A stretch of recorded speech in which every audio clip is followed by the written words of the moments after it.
Here. Sir William Cash. Mr. Deputy Speaker. This bill stands behind the Union, and the Union itself is dependent upon the sovereignty of the United Kingdom Parliament. These are fundamental constitutional issues upon which this bill rightly insists. The European Union has been intransigent about this protocol. This undermines the Good Friday Agreement. Furthermore, their intransigence is motivated by considerations which are completely contrary to our right as a third country, and they refuse to change their mandate. They have no right to insist that in relation to a third country such as the United Kingdom, that they should exercise European jurisdiction through the European Court over Northern Ireland now that we have left the European Union.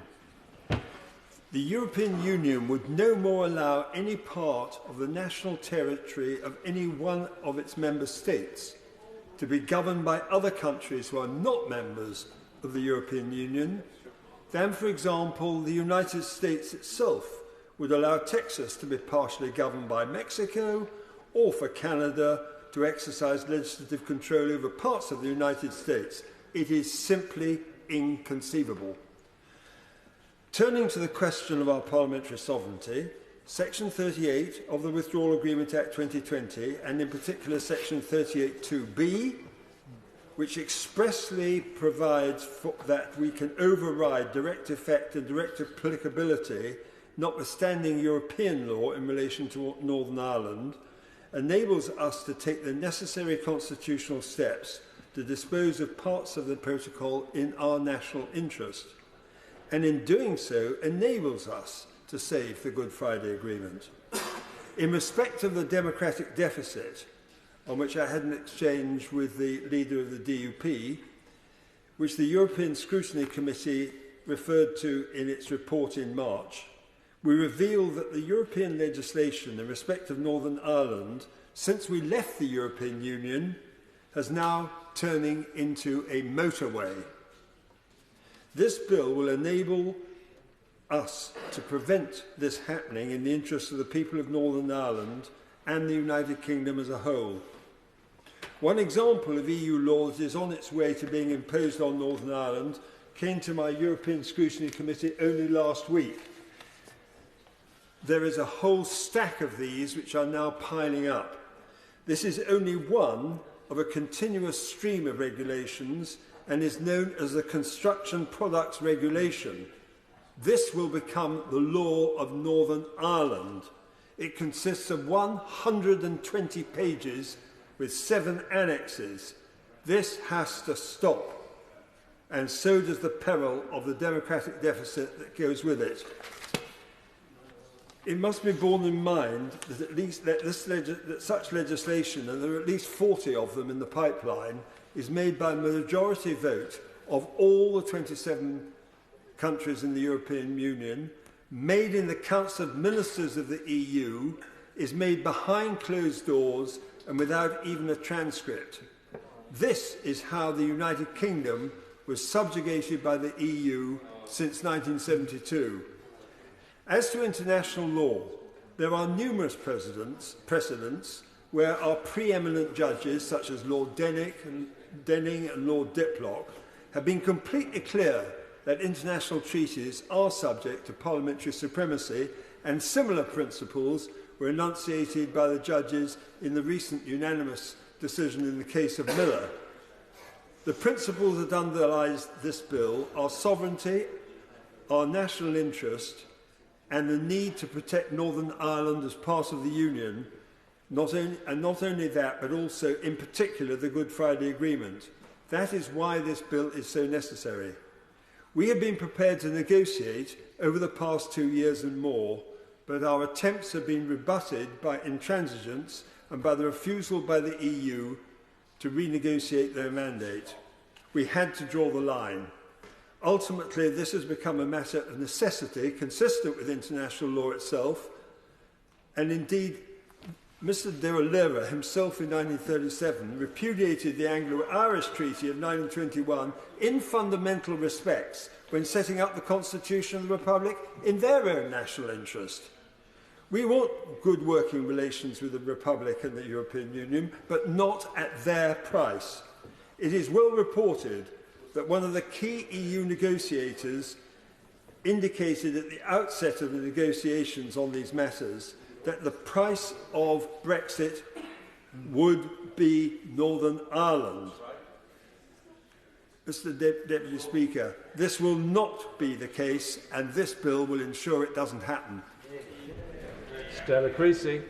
Thank you, Mr. Deputy Speaker. It's a pleasure to follow the member for Stone because he brings to mind the importance of the warning that George Orwell gave us not to confuse nationalism with patriotism, which I think in this debate is something we all need to depend on. Indeed, George Orwell said, "One prod to the nerve of nationalism and the intellectual decencies can vanish. The past can be altered and the plainest of facts can be denied." So let me in my time try to do justice to what Orwell warned us about. This is a situation that has been caused by Brexit, because it was Brexit that led us to need to negotiate the Northern Ireland Protocol. If we don't acknowledge that, we can't start dealing with the problems that we have created ourselves. And I say ourselves because this government knew in advance the problems that were going to arise in the situation. When the Prime Minister stood on the 19th of October 29 and told us that this deal would heal the country, he wasn't being truthful about the consequences that they themselves predicted. And the question before us now is, will this legislation make finding a solution to these problems easier, or indeed will it inflame further an already delicate and difficult situation? We know that the government needs the bogeyman of Europe to distract people in this country from its domestic woes, but the people of Northern Ireland deserve better from all of us. Because if this government really was doing its job, it would centre the people of Northern Ireland in this conversation. It would start with bringing more of the Northern Irish communities into this conversation and into the negotiation, and then go to the European Union with what they are saying. But that's not what we're seeing at this point in time. Here are 5 examples from this legislation alone of how this government is not being intellectually decent. It cannot tell us why this legislation is a necessity, why it needs this power rather than the powers that has already been given in Article 16 of the Protocol to act to safeguard the UK. Surely it's because that is about remedying a situation. This bill will drive a coach and horses through the proposals that we have. It could also start with Article 16 rather than making us drag out this proposal through Parliament and the many months before we would get the remedies that it's talking about if it really cared about the people of Northern Ireland. If this bill is a necessity, why is it giving ministers huge, great big sweeping powers that will change the rules on state aid and will allow the UK courts not to send questions about the interpretation of the protocol to the European Court of Justice? The EU has never refused the UK permission to bring in a measure under the Articles 10 state aid rules, and yet somehow this government thinks that is what it needs to do for the people of Northern Ireland. It also will bring in sweeping powers to ministers that will allow them to do things in terms of the EU protocol without any consultation with the people of Northern Ireland, without any agreement with this House at all. Why then does this government say it needs the powers under Clause 19 to implement a new power of protocol without bothering to go through parliamentary process? After all, we went through the withdrawal agreement in a few weeks. We went through the trade and cooperation agreement in a day. What is it about scrutiny in this place this government is frightened of? Why does it have to bring a sledgehammer to crack a nut, to give these ministers these wide powers? As the Treasury Solicitor himself said, Clause 18 is the do-whatever-you-like power, what it calls a Charles I power. And if ministers can do that in Northern Ireland, what will they do to the rest of the UK? Everybody in this House must recognise this bill's implications go further than Northern Ireland. When we trash our reputation on international agreements, we trash our opportunities of making the trade deals that our constituents will depend on. We risk the spectre of a trade war when this country is already dealing with the consequences of the increase in the cost of living directly caused by Brexit, the direct impact this is having on food prices in our country, let alone the message that we send to President Putin when we try to stand up to him in one place but in another say that international rules of law don't matter. The people of Northern Ireland are being let down by this legislation. The people in every constituency in this country are being let down by this legislation. The failure to find a solution that puts the people of Northern Ireland front and centre at negotiating a solution for their future lets down everybody in this chamber. We can and we should do better. Everybody in this House knows that. But will we have the bravery of listening to George Orwell, standing up to those scoundrels who quote patriotism when they mean nationalism, and finally put doing the right thing first? I fear not in this place, but I have hopes for the other place. What I certainly know is that many of us will not stop standing with the people of Northern Ireland, with the people in our communities who will be affected by this legislation and by the implications. And we will stop laughing at the British public when they're frightened about what this place is doing and start asking what we can do to make things better. Naming those problems as a start place. When you've got people who are addicted to power, addicted to using Europe as a bogeyman rather than solving those problems, it's beholden on all of us to say enough is enough. Sir Roger Gale. Mr Deputy Speaker, while I understand the reason for his absence, I rather wish that it was the Prime Minister and not the Foreign Secretary that had introduced this bill tonight. Because when he took office, the Prime Minister told us that he had an oven-ready deal. And he also said, I believe I'm right in saying, over my dead body, will there be a border down the Irish Sea? The withdrawal agreement and the protocol were freely entered into. The Prime Minister and David, now Lord Frost, brought that document back in triumph and campaigned upon it in the 2019 election campaign. It subsequently went through this House with a large majority. I know that only too well, Mr Deputy Speaker, because I was sitting in the chair that you're sitting in now when I announced the result of that vote. But they were warned that this deal was flawed. My right honourable friend, the member for Lagan Valley, and others, pointed out before it went through this House what was wrong with it, indicated the dangers of the border down the Irish Sea, and they were not heeded. And that is why we're here tonight.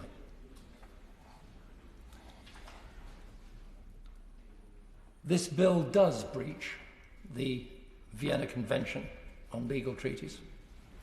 My right honourable friend, the member for Maidenhead, spelt it out very clearly indeed.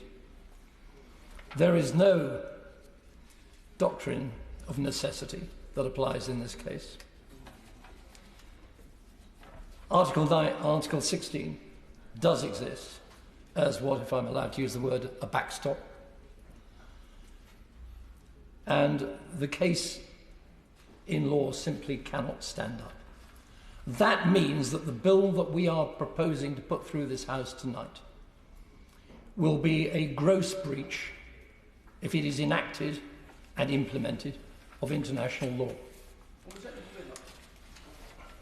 Honourable gentleman for giving way, and he's absolutely right in what he's saying about the bill in front of us tonight. But also, the UK government will not be able to complain if the European Union choose to cherry pick and undo something unilaterally itself, because this is the precedent they're now setting. You can do what you want. I'm grateful to the honourable gentleman, but I think the rather more dangerous point that has already been made tonight is the damage that this will do to our reputation for integrity and the position that we will find ourselves in when we criticise, perhaps, President Putin for breaking international law, which of course he does over and over again. I thank the honourable member for giving way, but really, does he think that that is a fair comparison to make? Could I gently suggest to my young friend that if I hadn't thought it was a fair comparison, I wouldn't have made it. Mistake is not the prerogative of age.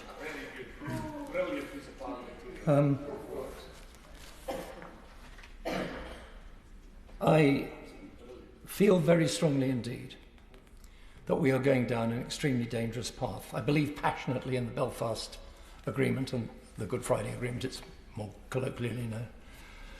We have to get this back on track, but we're not going to make Markus Sefcovic's job any easier, I believe, by lumbering him with this piece of legislation. I hope very much indeed, because I'm quite sure that this will ultimately go through this House. Whether it goes through the other House is another matter. But I hope very much indeed that before this becomes law an agreement will be reached. The agreement has got to be reached by negotiation. That really is the only way forward. The proposals within some of the legislation, the red route, the green route, are sound and can be implemented, and there's every indication that the European Union is willing to accept not all, but at least part of those kinds of proposals. And I believe that that is the way forward. I don't believe that the bill is the way forward. That is why, sadly, I shall not be supporting it tonight. Sammy Wilson. Thank you, Mr. Deputy Speaker. First of all, can I welcome this bill? It's a bill which is long overdue, a bill which delivers on some of the promises which have been made to get devolution restored in Northern Ireland, and then for the last 18 months no action was taken on. And I think it is important that people understand that it is essential for the restoration of devolution in Northern Ireland that the protocol issue is dealt with. Because the very basis of devolution in the Belfast Agreement is destroyed by the protocol. The protocol requires that unionist parties which believe that the protocol is designed for the destruction of our place within the United Kingdom and is damaging our economy and is hurting individuals, that if the Assembly is up and running and the protocol is not dealt with, unionist participation in the Assembly would mean that they would have to facilitate the implementation of the agreement, and they would have to acquiesce in other parties facilitating and implementing the agreement or the protocol which we believe is designed for destruction. Now, no other party in this House would enter a coalition, because don't forget, it's a mandatory coalition. We have to be there. No other party in this House would enter a coalition arrangement where they were obliged to support and to facilitate and to undertake policies which they were totally opposed to. And that's why devolution will not be restored until the protocol issue is dealt with. And much today has been said about flexibilities in the checks. We could have flexibilities in the checks. But it's not just flexibilities in checks on goods. The whole issue of the protocol is that it undermines democracy in Northern Ireland. It imposes foreign law in Northern Ireland. It enforces foreign law on companies which don't even trade with the rest of the EU. So it's not necessary for them to comply with that law, yet the protocol requires them to do so. Thank you, Member, for giving way. And in relation to the protocol, it is worth noting that not one unionist party has approved what is going forward, and we're united against it. But what it has created is a virtual economic united Ireland, and the EU have been party to actually driving that forward with the Republic of Ireland in the negotiations that they have been involved in, and that has created a major problem. There's not one constituency in this Parliament that is not affected by people who are finding it difficult to supply goods to businesses in Northern Ireland. And the member makes a very important point, despite the attempts by the SDLP, and I think only the SDLP actually tonight have suggested that there are no problems with the protocol. At least every other party is now accepting that to one degree or another there are problems caused by it. And of course that's one of the issues which we have faced in these negotiations. The Irish government have patronisingly come to Northern Ireland in the form of the Foreign Minister and told us, you don't really know what you're talking about. There isn't a problem. And of course that is fed through to the EU negotiators. And that's one of the reasons why it is important that we have this bill. Because despite what has been said, and I've listened to the members of the Labour Party here tonight saying, what about Article 16? The first people to squeal if Article 16 had been invoked by the government would have been the Labour Party. And as for the member for Walthamstow talking about consult the people of Northern Ireland, she didn't consult too much or care too much about consultation when it came to abortion. And of course now she's wanting to appeal to the toffs down the other end. A member of the Labour Party hoping that the toffs down in the other end of this building will save this, will defeat this bill. No, I'm not giving way on the matter. I think the honourable member is talking about the members of the other place. Yes. Yeah. That's exactly. Are you giving way? Yeah, I'll give way. Stella Creasy. I thank the honourable member for giving way. We're trying to make progress in this place, so can he clarify, would he be opposed to bringing more representatives of the Northern Irish political parties into the direct joint working groups on this to solve this problem? Is he actually saying he doesn't want a voice in this, he just wants to shout? Well, I think that, first of all, the people in Northern Ireland have spoken in an election recently, and the people who, the unionist population have made it quite clear that they will not accept the protocol. And when it comes to this argument, well, surely we can have negotiations. Surely we can have negotiations. Point of order. Can we stop the clock, please? Angus McNeill. I'm grateful, honourable gentleman, for bringing in a parliamentary president. And are we now allowed to refer to the house down by as the House of Toffs? I think it's a rather good suggestion. Well done. You'll find that was corrected to members of the other place, even noble members of the other place. Toffs, no. Sammy Wilson. I don't know if noble toffs is acceptable. But the members have argued that surely we can do this by negotiation. Let's look at the record of this. First of all, the EU have said they will not negotiate the text of the protocol. They haven't said it once, they haven't said it twice, they've said it every time that they've visited Northern Ireland, every time they have met the representatives of the government. In fact, they've gone further. They're now taking us to court in order to impose more checks. And the result of removing the grace periods would be to increase the number of checks per week for goods coming into Northern Ireland from 6,000 to 25,000. So this is hardly flexibility on behalf of the EU, and indeed recently they have written to the government demanding not only checks on goods, but when people come on ferries or in aeroplanes from GB into Northern Ireland, that their own personal baggage is searched to make sure they're not bringing sandwiches or whatever else in. Indeed, I had constituents this week who have told me that at Cynrian such searches have already started. We're not looking at flexibility here, Mr. Deputy Speaker. We're looking at a hardening of attitude by the EU. And therefore, whether you trigger Article 16 or whether you enter negotiations, I think we all know what the outcome is going to be. And that's why the government, I believe, has had to take this unilateral action. But this is not the government abandoning its obligations. In fact, this is the government honouring its obligations in two ways.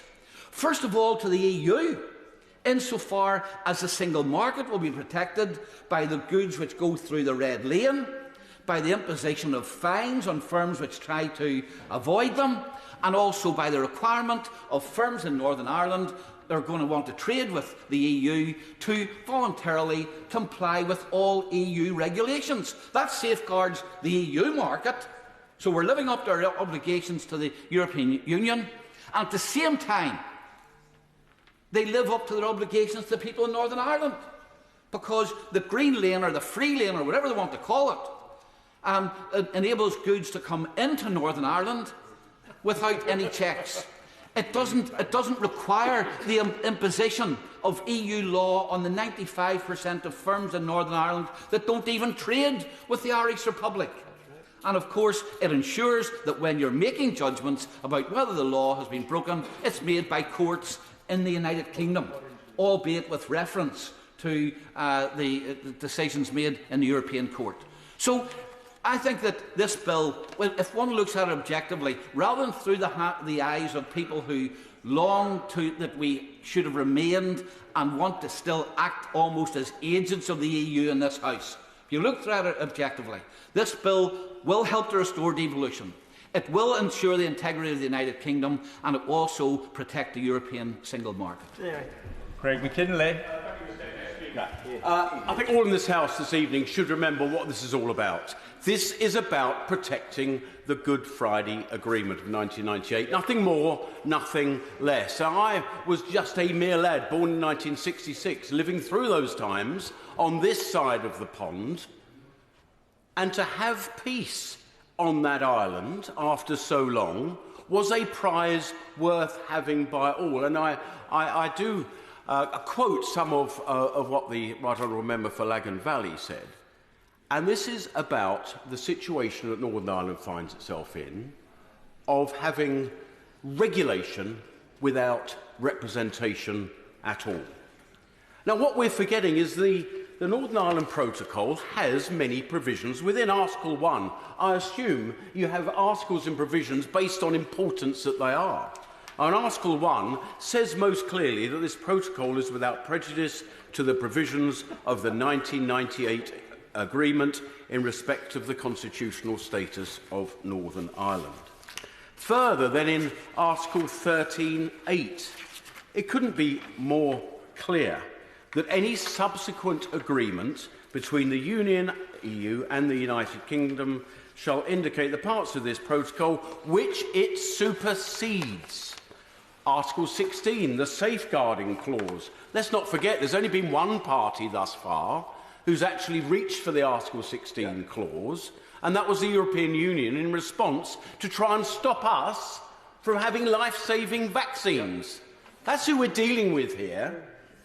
And then, of course, in the actual withdrawal agreement itself, in Article 164(5)(d), which says what the Joint Committee can and can't do. The Joint Committee can agree to change the text of the protocol to address deficiencies or to address situations unforeseen. There are those in this House who will say, oh, well, you signed it, it's international law. Well, that's fair enough.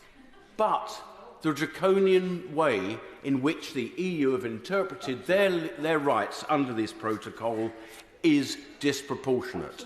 How can it be that across the border of GB to NI, which is a mere rounding error in the entirety of trade within the European Union, suffers a full 20% of checks?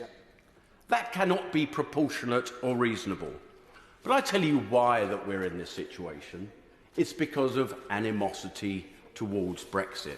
This is about punishment because they can. And we got to this stage because of the legal straitjacket that this Parliament between 17 and 19 put us in, where members of this place did all that they could to make sure that the cards were stacked in the hands of the EU and against this place, and we had a very poor game to play. And don't forget, there were EU officials quoted as saying that Northern Ireland is the price to pay for Brexit.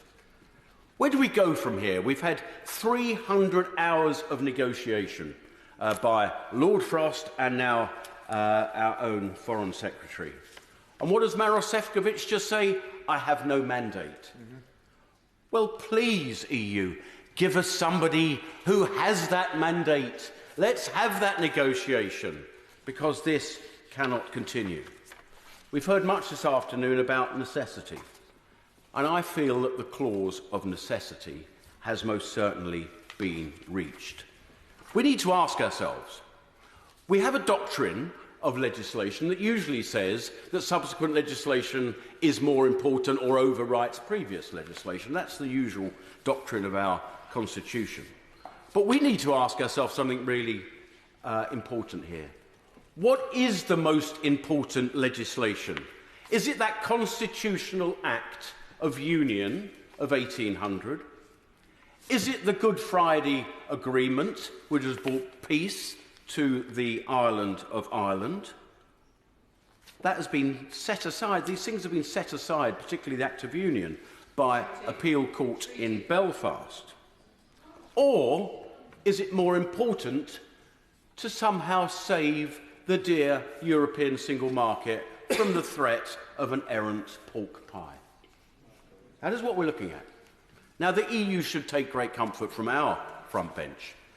I've heard throughout from the Foreign Secretary and others that this legislation will protect the single market with powers to all those who may seek to undermine it. We will be having full legal measures to stop those who want to break the rules. They should take every comfort that they need from that, because it's got nothing to do with upsetting the single market. I believe we've had a little bit of timidity in this bill. I would have preferred it to go further, because I see some difficulties with the red and green lanes, because if the EU don't trust us now, I find it hard to believe that they're going to trust us in the future. We need mutual enforcement, where we trust them and they trust us. That is what people do across borders. We are the Conservative and Unionist Party. I look across to my Unionist friends and I am with you. I will fight for this union and this bill will help. Leila Moran. Mr Deputy Speaker, I have to say there have been elements of this debate that feel a bit like a bad sequel. We thought that the Brexit debates were behind us, but instead what we're seeing is a government intent on reopening old wounds to save their own political skin, rather than looking forward at the issues that are facing the country now and solving them, because people are in crisis. Here, now, the cost of living crisis is real. And what is the government's response, rather than spending time focused on that, is to renege on an international agreement that risks plunging us into a trade war with our biggest trading partner. As a result, the bill would only increase blocks and barriers on imports and exports, and that in turn will cause prices to rise even further. For farmers, for fishermen and for families up and down the country, that is the last thing that they want. And those businesses in Northern Ireland don't want it either. The UK Trade and Business Commission, of which I'm a member, has taken evidence from people and businesses in Northern Ireland for the last year. One leading service provider told us that unfettered access to both the UK and the EU single market has benefited the Northern Irish economy. Another witness told us that support for the protocol is growing in Northern Ireland precisely because it protects the Good Friday Agreement and brings economic opportunities. And it's for this reason that the majority of MLAs support the protocol. But that said, no one is suggesting that there aren't issues. We knew we would have to go into further negotiations. And what, do you ask? Well, let's start with an SPS agreement. But doing that's going to be difficult. And how do you do that without basic trust between both sides? And I ask the Minister, how does doing this, how does breaking international law increase trust between negotiating partners? It doesn't. And we knew this was going to happen because the Treasury highlighted that there was an impact in its impact assessment in 2019, what the protocol would do. It said it would be disruptive, particularly to Northern Ireland businesses. It's extraordinary that the government only now seems to care about cross-community consent, because most people in Northern Ireland voted against Brexit, and even more voted against this hard Brexit chosen by this government, and yet the government went ahead anyway. And to the DUP, to be fair, they voted against the withdrawal agreement.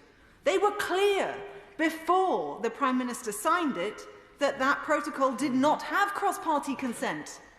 So what has actually materially changed since then? The Prime Minister's position. And so what does he do? He breaks the law. Again. Because, Mr. Deputy Speaker, this is an egregious breach of international law.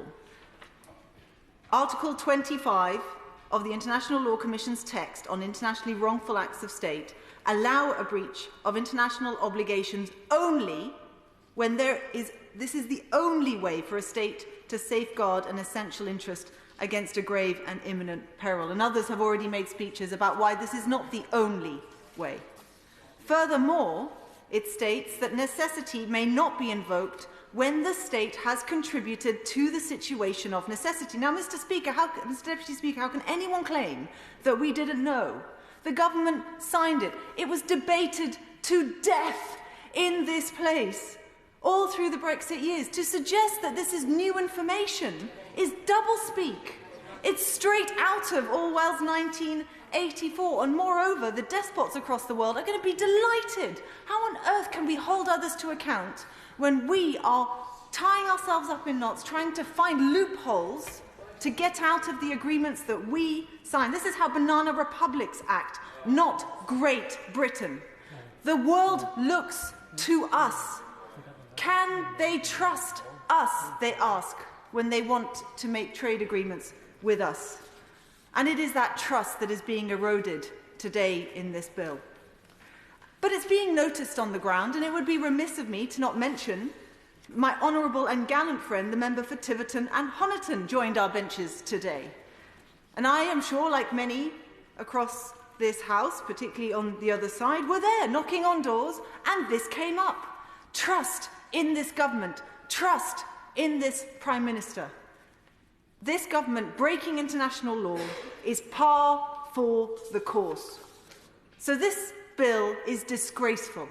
Disgraceful as a course of action, and I and the Liberal Democrats will be voting against it, because we are a party of law and order. We believe in the international rule-based order. The government should withdraw this legislation, get on with tackling the cost of living emergency, and get on with safeguarding the interests of the whole of our nation.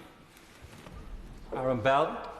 Thank you, Mr. Deputy Speaker. Could I begin with, just as the Foreign Secretary did with the Good Friday Agreement? I think it's common cause across the House that that is the sacrosanct treaty that we really must uphold in this place.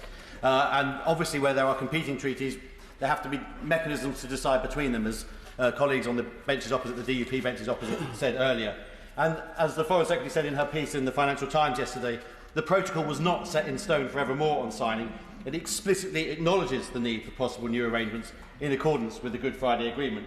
And as she said, our first preference is to renegotiate the text with the EU. We've been working at that for a year and a half. We haven't been able to do that. The EU have not been engaging, as recently as this weekend, she said. And if I could quote another piece written by my colleague, the Right Honourable Member for Bromley and Chislehurst, he said, "A good deal of the blame lies with the needlessly rigid and inflexible approach adopted on the EU side." And I couldn't agree more. We really need to get negotiation going. And I will speak about negotiation for most of the rest of my speech. This is a second reading debate, Mr Deputy Speaker. Nobody is expecting this bill to be rammed through the Commons, let alone the Parliament, in any short order. And therefore, whilst I do understand the arguments that have been made across the House, including by many learned and senior colleagues on my own benches, I will not stand here and undermine and circumscribe the government's negotiating position with the EU. The Right Honourable Member for North Dorset questioned whether the bill was a bargaining chip. Well, if we're going to have a negotiation, I'd rather have as many bargaining chips as possible. So I tried to intervene on him. He wouldn't take my intervention during his speech. But that was the fatal mistake this Parliament, or I should say the previous Parliament, made between 2017 and 2019. Too many members tried to circumscribe the government's negotiating position. Too many members tried to undermine our position. Too many members tried to take the side of the EU. To pose as the leader of the opposition, and the former leader of the opposition, the member for Islington North, did, with the EU negotiating team, undermining what this government was trying to do. I will take his intervention. That's a question about members of this House. Does he either believe in parliamentary sovereignty or not? Because if he does, then the members have every electoral right to do so. I completely agree with parliamentary sovereignty, and I also believe that no parliament can bind its successor. And I'm much pleased that we have a much more reasonable parliament on these matters from the results of the general election of 2019 than we had previously. And we also, I might add, have a much more reasonable speaker on these matters. The previous speaker completely undermined what the government was trying to do in that parliament. So negotiation is about achieving a win-win, but you don't do that by undermining your own position. And I agree with my honourable friend from North Thanet. I'm not going to take a job, Mr Gullis, thank you very much. No, I agree with my honourable friend from North Thanet first, that the Northern Ireland Protocol was flawed, but it was because of the antics of the previous Parliament that it was flawed. It was the antics of that Parliament, as my friend from South Thanet said in his speech a few moments ago. That is what created the unsatisfactory need for the protocol in the first place. And in reality, we need to go right back to the start of the negotiations. And I have a huge amount of time for my right honourable friend, the member for Maidenhead, the former Prime Minister. But the reality is that the sequencing decision in that first summer of 2017 was where it all started going wrong. We should never have allowed Northern Ireland to be split apart from the negotiation in the way we did. We should have found a way to leave, and we wouldn't have had the problems with the protocol that we now see. So that's what led us to this position. I also believe the EU have been using these negotiations, or I should say the lack of them, in bad faith. They've been resisting cooperation with this government, even in areas where we ought to have simple mutual advantage, and I speak particularly of the Horizon project, the Horizon programme, which we've considered at great length on the Science and Technology Committee. I'd like to see that reinstated, and it's a shame that the EU are using the Northern Ireland Protocol issues to resist that happening. So, to conclude, Mr Deputy Speaker, I believe this bill contains... Oh, you can have more, you can have more. This bill contains solutions to the 4 principal issues with the protocol: customs, regulation, tax and spend, and governance. But I actually fervently hope that this bill won't need to be passed in the end. I hope that this bill is what unlocks the negotiations with the EU that can lead to a mutually satisfactory result, both for the government and for the EU, but most importantly the people of Northern Ireland, nationalists and unionists alike, I should say. It should be a device that brings people together and kick-starts negotiations, and I stand with the same position my right honourable friend for South Swindon said. He made exactly the same point in summing up. This bill is perhaps a negotiation device. It is also a backstop if those negotiations fail. I support it on both those bases, and I support the government tonight. Stephen Farry. Madam Deputy Speaker, this is an extremely bad bill. It's unwanted, unnecessary, and indeed it's dangerous. A number of members have referred to Orwellian doublespeak, but also we should add some Alice in Wonderland thinking to what is actually happening here. And I think I have to say at the start as well, the approach that the Foreign Secretary took to opening this debate was deplorable and was not taking the issues entirely seriously. And indeed, the process by which she's got to this point as well has been extremely disappointing. Her engagement in Northern Ireland has been incredibly selective, and she has chosen an echo chamber to reinforce her own prejudicial views on the way forward, rather than engaging with the entire community in Northern Ireland. The bill is opposed by a majority of members of the Northern Ireland Assembly and indeed voters in Northern Ireland. The business community is deeply concerned by many aspects of the bill, and the bill is not even effective in getting the DUP to recommit to an executive.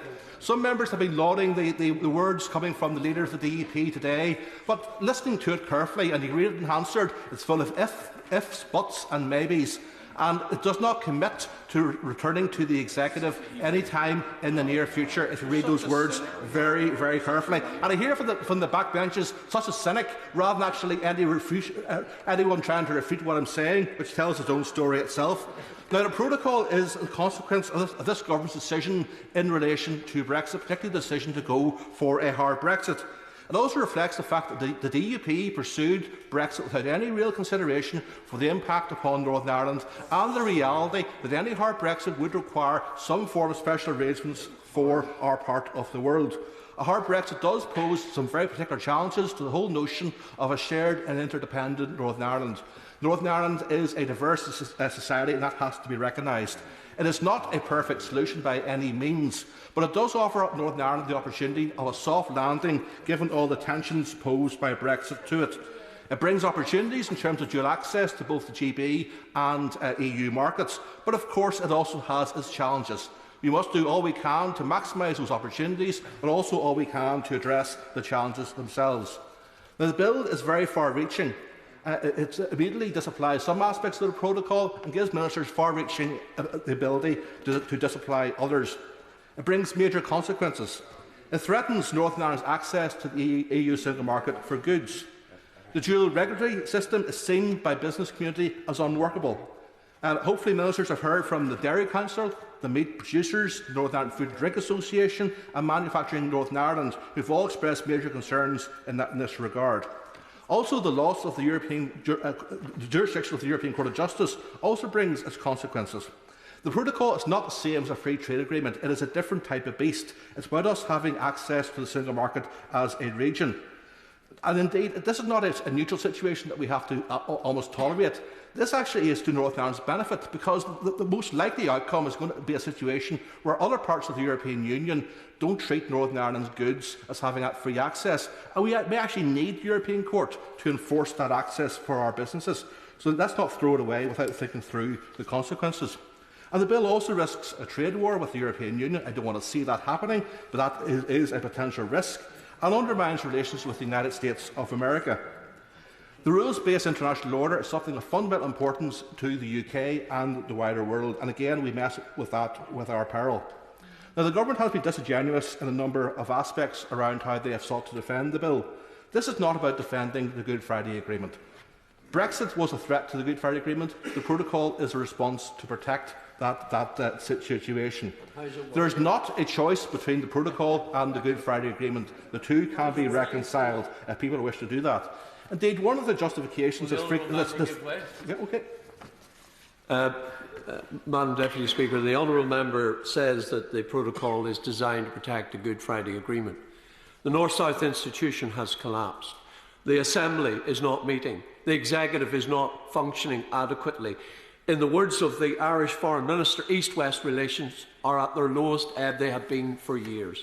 So how is the protocol doing in protecting the Good Friday Agreement? Well, I would rather suggest actually that the honourable member actually lies at the heart of all four of those outcomes that he's just listed. In the sense, the DP ministers pulled out of the North-South institutions, they pulled out of the Executive, they're not allowing the Assembly to meet, and frankly, East-West relations have been poisoned both by the government and also by the comments from a number of unionist members in Northern Ireland in recent years.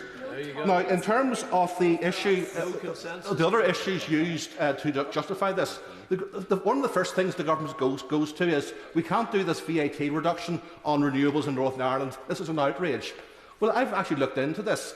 Now, the government's own figures suggest that the entire net value per annum to Northern Ireland of this measure is a sum total of £1 million per year. Also, the government has the option of going to the European Commission to ask for flexibility in this regard. Have they done that in the past 3 months since the Chancellor made the announcement? No, they haven't. So it's clear they prefer to have this as a manufactured grievance rather than actually trying to find a genuine solution. Also, the government are saying that no proper negotiations have happened over the past 12-18 months. Why is that the case? The government has not approached this in good faith. So negotiations have stalled in that respect. And also they're now saying that they can't proceed unless the EU say they're up for renegotiation of the protocol. That actually denies that there's three different elements in which things can be fixed, all consistent with the protocol as it currently stands. First of all, there are flexibilities inside the protocol, and we've seen progress already on the issue of medicines, which again, for their own reasons, the government refused to acknowledge the progress that has been made. I wonder why that is the case. Also 13.8, and I agree with other members, 13.8 does exist to allow the protocol to be superseded in whole or in part, is also there as part of the protocol. It was actually put in, I understand, at the request of the UK government, so that can be used. But it has to be done by negotiation, by mutual agreement. And thirdly, we can do things in terms of supplemental agreements to the trade and cooperation agreements, such as a veterinary agreement. Again, those options have not been pursued. So there's plenty of options out there which the government can pursue, entirely in keeping with the EU's current negotiating mandate. So people say there's no alternative in terms of to this bill. And let me be very clear, there is. It's to go back and negotiate in good faith, to build trust and partnership with the European Union. And let's just think for a second. Is this bill itself going to improve trust and partnership? Is it going to make those negotiations any easier? No, it's going to make it harder, because every solution, every practical solution that I agree with depends upon EU and UK trusting each other, and that's not the case in terms of where the government sits tonight. Underby. Madam Deputy Speaker, I find myself in an unusual position in rising to speak this evening, in that I find myself in disagreement with, very unusually, with the Right Honourable Member, the member from Maidenhead, and in agreement, in part at least, with the Honourable Member for Gordon. In part because he said in his speech earlier on today that we bandy around the phrase "our precious union" and phrases like the integrity of our union quite a lot in this House, and it's quite clear to me that not everybody understands exactly what they're talking about when they talk about the union or its integrity, and so much so, in fact, I worry that the meaning on the reports has indeed been lost. But it does mean quite a lot to those of us that are in politics, because we are fighting every day to maintain this union, to retain our national identity, and to retain the right, as we all in this country have, to say that we are British, or we are of this United Kingdom. Scottish, Northern Irish, Welsh and English, but also British, and all else, and I mean all else, is secondary to that. And so I sympathise with those in Northern Ireland who were alarmed to hear the British government in court claim that the Northern Ireland Protocol temporarily suspended Article 6 of the Act of Union. Article 6, which created the internal market of the United Kingdom, designed to give Ireland, and now Northern Ireland, residents equal footing with regards to trade and guarantee equal footing in all future treaties with foreign powers. And to those of us that hold most dear the notion that all in these islands are equal and are all held in parity of esteem, this article is fundamental to who we are as a people. And it is why it is not surprising that those who want to break this union, to remove that right, to take away our identity, to remove the right to call ourselves British from those of us that hold that right most dear, are against that move today. For the SNP may couch their opposition to this bill in legalistic language, and they may claim, as they did in their amendment, which was not selected, that they were against this bill because it was against international law. But well, yes, of course, because I've referenced the SNP, of course I will. I'm very grateful, because if the honourable gentleman is protecting what he sees as, he and I would both agree, the Treaty of Union, why does it therefore extend the protocol, even reformed through the government, to Scotland, which voted like Northern Ireland to remain within the European Union? The reason that it's extended, it might have passed the honourable member's attention that we actually had a referendum in Scotland in which the people of Scotland voted to remain in the United Kingdom. So the reason it was extended to Scotland is because Scotland voted to remain in the United Kingdom, and the United Kingdom voted as a whole to leave the European Union. He really must catch up. It was 8 years ago that we had that argument, and we won.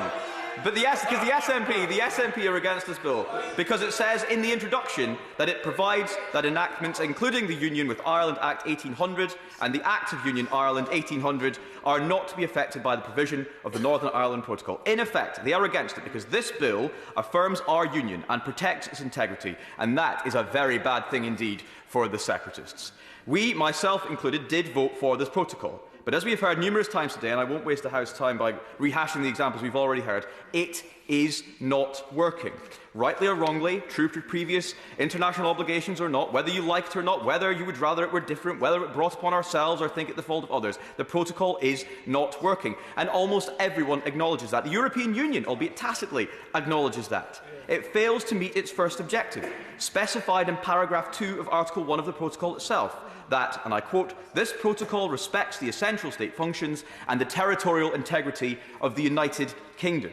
And that is before we even look at whether it passes its own tests regarding trade. That, and I quote again, that nothing in this protocol prevents the United Kingdom from ensuring unfettered market access for goods moving from Northern Ireland to the rest of the United Kingdom's internal market. It is hugely frustrating that the Commission refused to change the mandate of their representative in the talks, Mariusz Šefčovič. The government, everyone wants to see a negotiated solution to this. The European Union reopens agreements and negotiates changes with international partners all the time. It is almost certainly the world record holder in terms of reopening international agreements. I simply cannot, and having been in Brussels recently, speaking to colleagues in the European Parliament about this, cannot understand the outright refusal to do so on this particular occasion, particularly when there is provision in the actual protocol to do just that. And I do wonder if all the strenuous efforts that we hear day to day by all the opposition parties in here demanding that we negotiate a solution, negotiate a solution, might be better directed at calling for the EU to come to the negotiating table with a mandate to do just that. We cannot negotiate when there is nothing to negotiate about.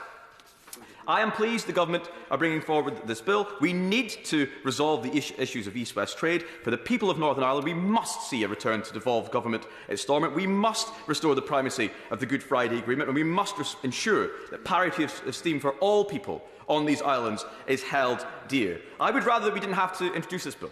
But the refusal of the EU to come properly to the negotiating table is a huge frustration, and so acting as it is the government's only option, and that is why I am proud to be supporting it this evening. Paul Blomfield. Thank you very much indeed, Madam Deputy Speaker. This bill says everything about the sorry state of this government. Now, it's not about solving the problems of the protocol. which of course the government itself created. But like the Rwanda plan, the human rights proposals, the handling of the rail strike, it's another wedge issue. And as the Right Honourable Member for Hereford and South Herefordshire put it, instead of getting to grips with the problems it's facing, this government is, quote, simply seeking to campaign, to keep changing the subject, and to create political and cultural dividing lines. Dividing lines for its advantage and for those of that of the Prime Minister. And there's no dividing line they like better than Brexit. So here we are again, picking a fight with the EU. It's surely no coincidence that last week's by-elections were scheduled by the government on the anniversary of the referendum, and in the run-up, not only did we have the launch of this bill, but the increasingly ridiculous so-called Minister for Brexit Opportunities rolling out his equally pointless Brexit dashboard. But it didn't work. People want the government to stop banging on about Brexit and start coming up with real answers to the problems they face, and that applies to this too. Because this bill isn't about fixing the problems arising from the protocol, and there are problems, flaws that the Prime Minister negotiated, and he knew what he was doing. Our membership of the EU provided an ideal framework for the Good Friday Agreement through a shared market with common rules. Unpicking it was always going to be difficult because there were only three choices: land border, sea border, or some form of all-UK alignment. The Prime Minister made his choice. He negotiated a sea border. He knew it involved checks, and then he lied to the unionist community about it. We argued that it would damage the union, but the Prime Minister went ahead, and having played his role in creating the problems, he's now exacerbating them.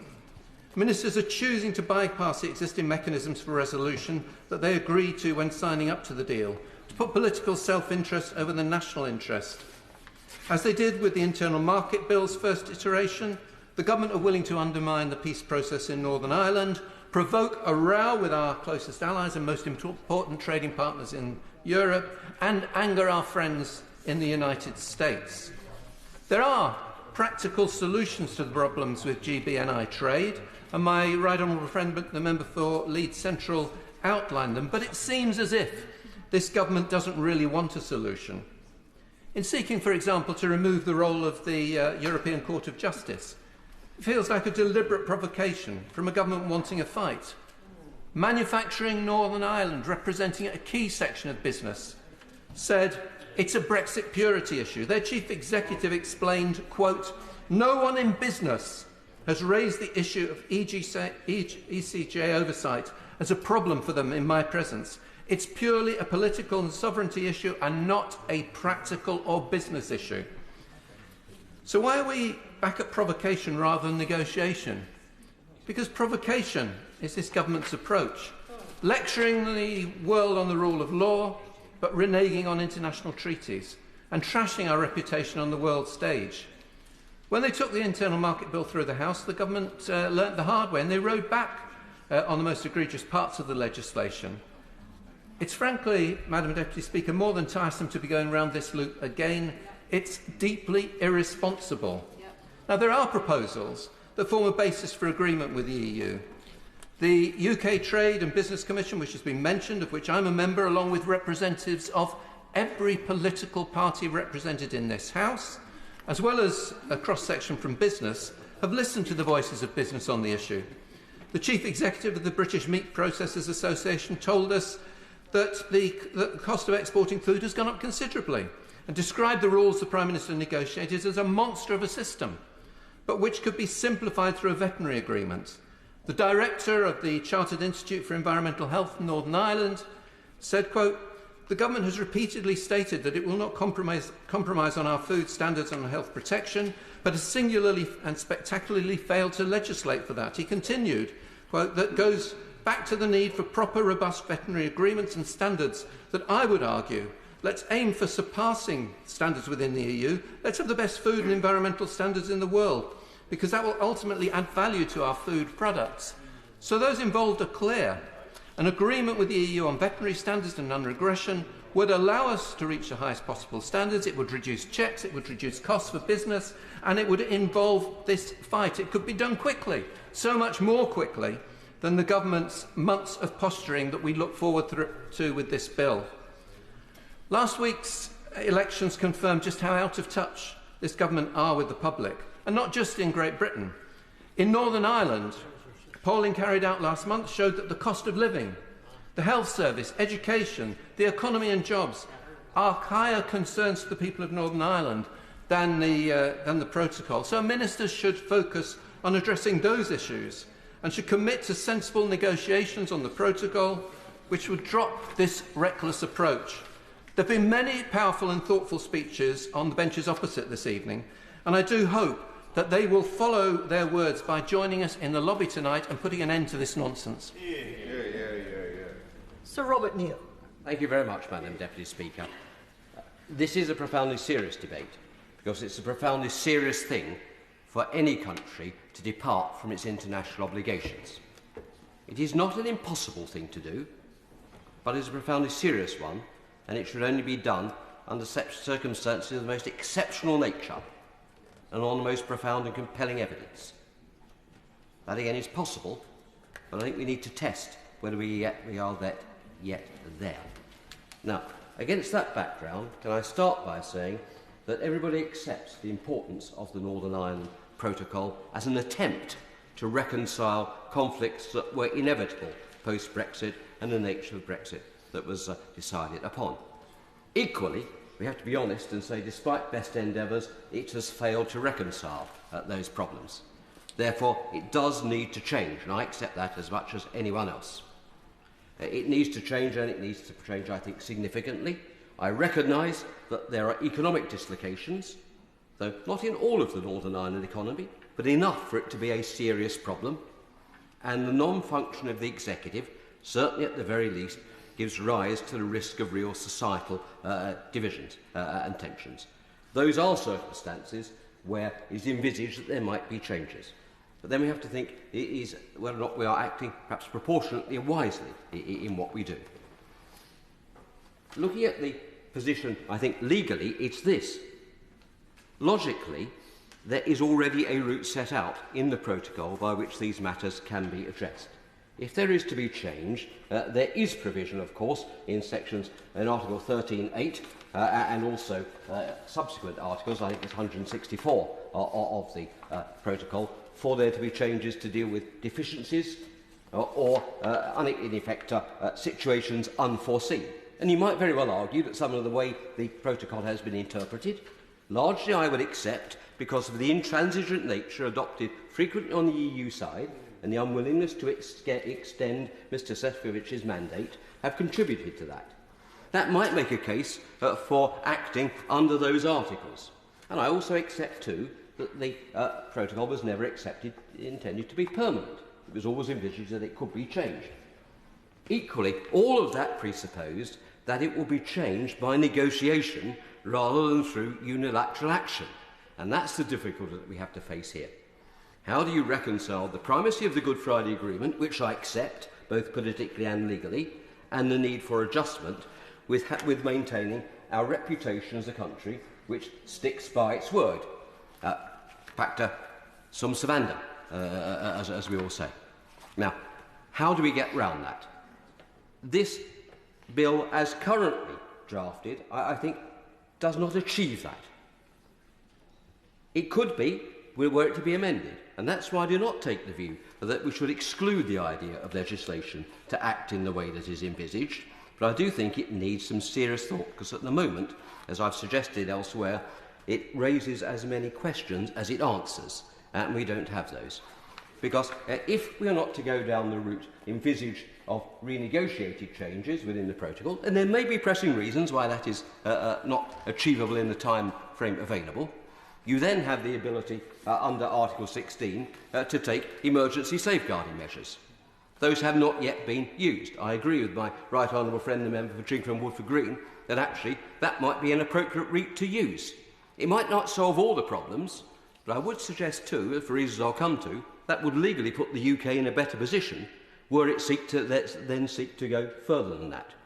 Because to rely upon necessity, as the government does, which is a respectable and established concept in international law, I concede that, but one which it's well known must be used exceptionally, and therefore rarely and with a high evidence threshold to be met, it will be, I think, much better to have exhausted all opportunities. Indeed, that is part of the doctrine.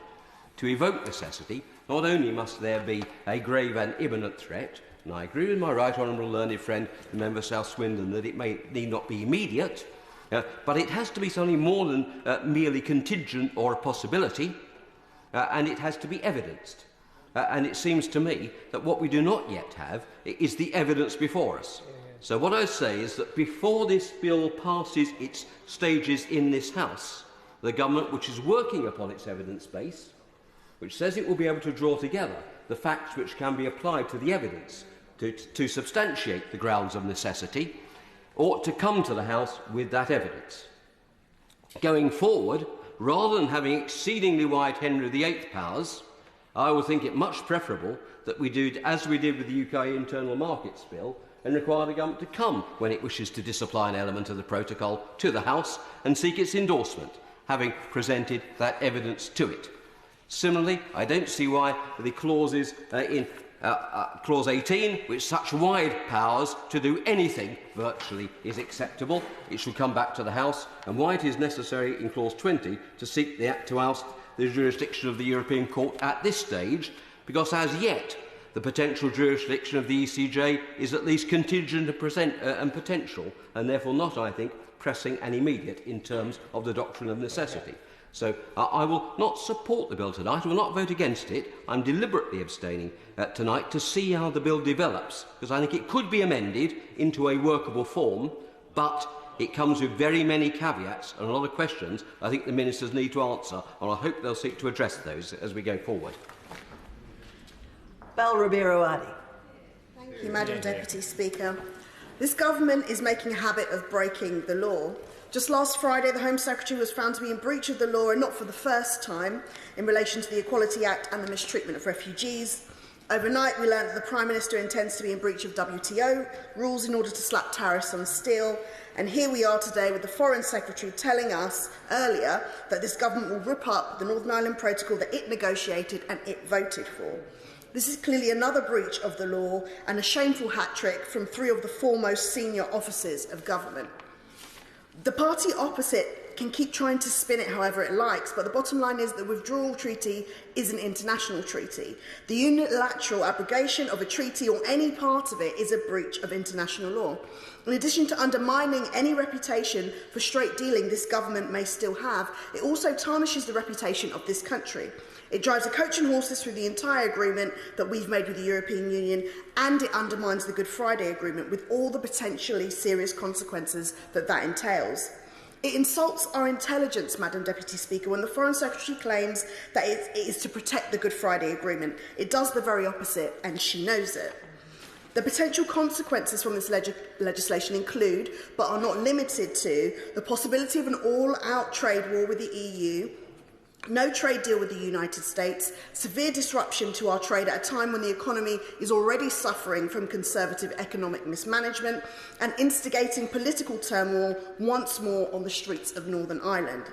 The claims that the economy in Northern Ireland is suffering as a result of the protocol are completely false. North-South trade in Ireland is actually booming. It's the economy here which is suffering because of Brexit. Ministers know full well that the majority of people in Northern Ireland voted against Brexit, and by a much bigger margin than the Vote Leave campaign achieved. They continue to elect a large majority of MPs and MLAs who oppose Brexit and support the protocol. But then this government and its predecessors have never been overly concerned with democracy in Ireland. The reality is, Madam Deputy Speaker, that the claim on which the party opposite fought the election, that they would get Brexit done, was a great deception. 6 years after the referendum vote, the party opposite has gone through 3 Prime Ministers and may soon be on its 4th, but still has not got Brexit done. We wouldn't be here if they had. Now, the Foreign Secretary called herself a patriot and said her party was the party of the Union and firmly in belief and support of the Union, but the party opposite can't actually be serious. A disastrous Brexit and now trying to fiddle with it, a shoddy government generally, shocking legislation which is just making nationalist arguments for them, and hostility to greater devolution, and ignoring the views of people right across the other nations of this country. This government is not a defender of the Union. It's probably actually the biggest threat to the Union of the United Kingdom that there has been in recent years. Madam Deputy Speaker, they're unwilling to face reality or to come clean with the people of this country. They are willing to risk peace in Ireland, further damage living standards right across the UK and break the law in order to cling to office. So to paraphrase one of their own, Winston Churchill, never in the field of international relations has so much been put at risk to the detriment of so many for the interests of so few. So if it wasn't abundantly clear, Madam Deputy Speaker, I'm firmly against this ridiculous piece of legislation. Robin Miller. Madam Deputy Speaker. Before I start, Madam Deputy Speaker, I'd just like to comment on the quality of the debate that we've had. I've been really encouraged that all parts of the House have contributed. We've heard many different views, but this is a reflection too of the conversations I've had around this place over the last few weeks in the run-up to this debate, and I welcome that engagement across the House on all of these points, because at the heart of this, I do believe this is about the Union. It's a question of principle. The Honourable Member for Central Leeds said that this was a bill born out of desperation, not principle, but I would argue exactly the opposite. This starts with principle. For me, this starts with the ruling of the Northern Ireland Court of Appeal that the Acts of Union were subjugated by the Northern Ireland Protocol. It is imperative then, as a point well made by the Right Honourable Member for Lagan Valley, it's imperative then that while we consider issues of trade, while we consider the peace agreements, we also consider the integrity of the Union. All of these are important and each must be addressed, but all can be addressed only if the integrity of the Union underpins them. With regard to trade, this bill restores free movement of goods within the UK. However, it also respects the integrity of the EU single market through the introduction of green and red channels. I would suggest this meets the test set by the Honourable Member of Maidenhead for actually delivering the aims of the bill. Secondly, with regard to governance and jurisdiction, the Honourable Member for Stone mentioned the democratic deficit. In just one moment, the Honourable Member for Stone mentioned the democratic deficit that exists within Northern Ireland. And I would suggest that this bill meets that requirement through rejecting the jurisdiction of the EU and the European Court of Justice, because with that, residents of Northern Ireland have no control over the laws that are set and which must govern them. I'll give way to the Honourable Member. I thank the Honourable Member for his point, and if I may just return briefly to the point he made prior to that. At no stage has this government or my party ever called for a hard border on the island of Ireland. That's why we support this solution. But is the Honourable Member aware that in threatening retaliation, the only people who are now talking about a hard border on the island of Ireland, because if there's a trade war, they will not leave the border unsupervised on the island of Ireland, and they've threatened to remove the right of Northern Ireland companies to trade across the border in those circumstances. That cannot be policed in any other way than on the border itself. So it's now the EU threatening a hard border on the island of Ireland through retaliation, and by extension threatening the Good Friday Agreement. The Right Honourable Member makes a strong point. I will come on to address that in just a moment within my speech. But I would make the case that this meets perhaps the second test of the Right Honourable Member for Maidenhead, the one of reputation, because what self-respecting nation allows itself to be split and to allow part of it to fall under the governance of another unaccountable power? That cannot be the reputation that this union wishes to pursue. Thirdly, the question of the integrity of the United Kingdom. Article 1C on the front of this bill says, "The Act provides that enactments, including the Union with Ireland Act 1800 and the Act of Union Ireland 1800, are not to be affected by provision of the Northern Ireland Protocol. I say that again, Madam Deputy Speaker, not to be affected by the provision of the Northern Ireland Protocol. This, I would suggest, meets the test of legality, because while we might have discussions, as the Honourable Member for Bromley and Chislehurst, Honourable and Learned Member for Bromley and Chislehurst pointed out, there may be questions about necessity, but I would argue, and standing here, my reason for supporting this bill lies in the imperative of what the Court of Appeal said, that the Acts of Union have been subjugated. That is reason enough for me. Madam Deputy Speaker, the Honourable Member for Tottenham, when he was challenged, declined to answer if he would change the protocol, what changes he would make, or how they could be delivered. He did, however, make a very good point when he said we must focus on what works. And that, I would suggest, Madam Deputy Speaker, is what this bill is trying to do. A bill that provides a solution, a bill that seeks to address the issues of trade, a bill that respects and seeks to restore cross-community consent, and most importantly, restores the integrity of the UK while at the same time protecting the integrity of the EU single market. This is not a perfect bill.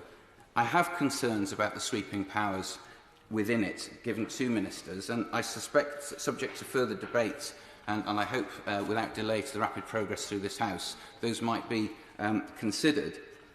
However, I will support this bill with enthusiasm, because there is a legal basis for action. As I've said, the Court of Appeal has set that by indicating the Acts of Union have been subjugated, which means that, as the Right Honourable Member for South Swindon said, inaction is not an option.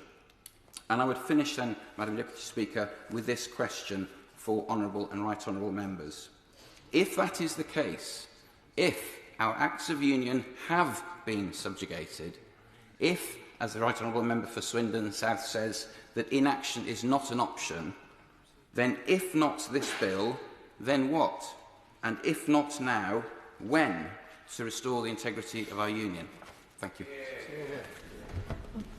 Most unusually, many people who... Oh, the Honourable Lady has already spoken. She's forgotten. It's all right. That really confused me. I'm counting the people. But I admire her enthusiasm. Most unusually, some members who had indicated to Mr Deputy Speaker earlier that they wish to speak are not in the chamber and appear not to wish to speak. So therefore, most unusually, I'm going to extend the time limit, at least for a short while, to 7 minutes. Karen Smith. Thank you, Madam Deputy Speaker. I'll see how we go. Exactly 6 years ago today, following the Brexit referendum, we had a statement in this House with the Prime Minister, then Prime Minister. Over 2 hours of questions took place, and I believe I was the only non-Northern Ireland Member of Parliament to raise the issue of the Northern Ireland border. Specifically, I referenced my own family who live both sides of that border. My family are from Cavan, and my current family, part of them, live in Fermanagh. I spend a lot of time there crossing the border. It's always been personal to me. The removal of the physical infrastructure throughout the 1990s was something that I was able to witness and see the benefits that happened there. But throughout the 6 years, and members who weren't here at the time have referenced it, but throughout most of that time, Northern Ireland received very little attention. It has always been an inconvenience to the Brexiteers.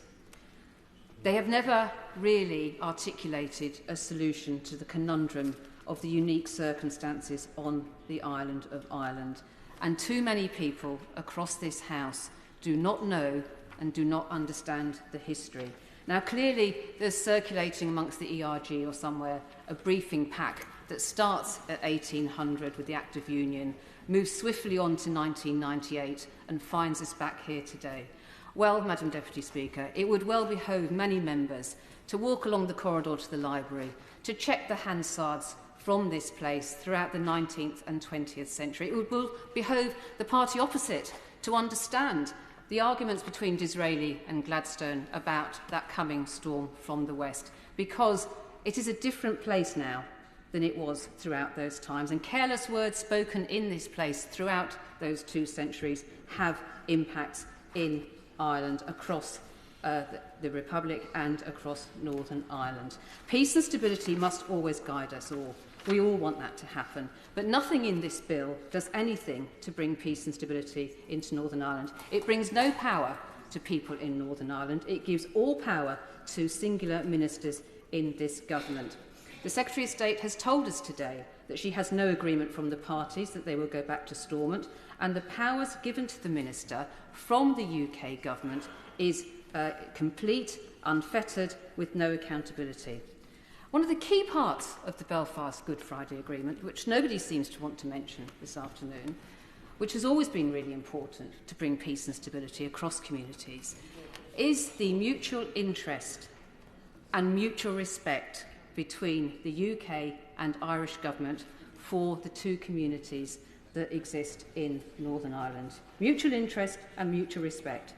So I know the party opposite don't like this, but Ireland remains a member state and is that mutual interest. So when people casually talk about the EU being the enemy, what they really mean is that Ireland remains the enemy. For the Brexiteers, there has always been one solution to the problem of Northern Ireland, and that is for the Irish to leave the European Union. Brexit has never been about the UK leaving. It's always been about the destruction of the European Union. The solution for the Brexiteers, for the ERG that now control the party opposite, is for Ireland to leave. But that's not going to happen. Ireland has been very successful within the European Union. It has transformed society and people there. That is the realpolitik. The unique circumstances on the island of Ireland have not changed. And somehow we need to remind the party opposite and other members of that place. Northern Ireland is on the cusp of something. It is on the cusp of either great prosperity with the dual regulatory system, or it is on the cusp of economic failure. It is our duty to decide which of those 2 paths we now want to support people there with. Investment does await. The fulcrum of being part of the EU and the United Kingdom is potentially very exciting for business and prosperity in Northern Ireland. Or we choose stagnation, indecision, fighting in the courts, arguments over the niceties of legal arguments and international treaties over the last 200 years, frightening off that investment which is so crucial for prosperity and security. But it's not just personal now for me here. The fact of our breaking an international agreement, the instability that causes, definitely impacts businesses and people in my Bristol South constituency. Our international reputation, our stability, our rules-based economy as a safe place to do business is being totally trashed by this government. Our reputation is being shredded.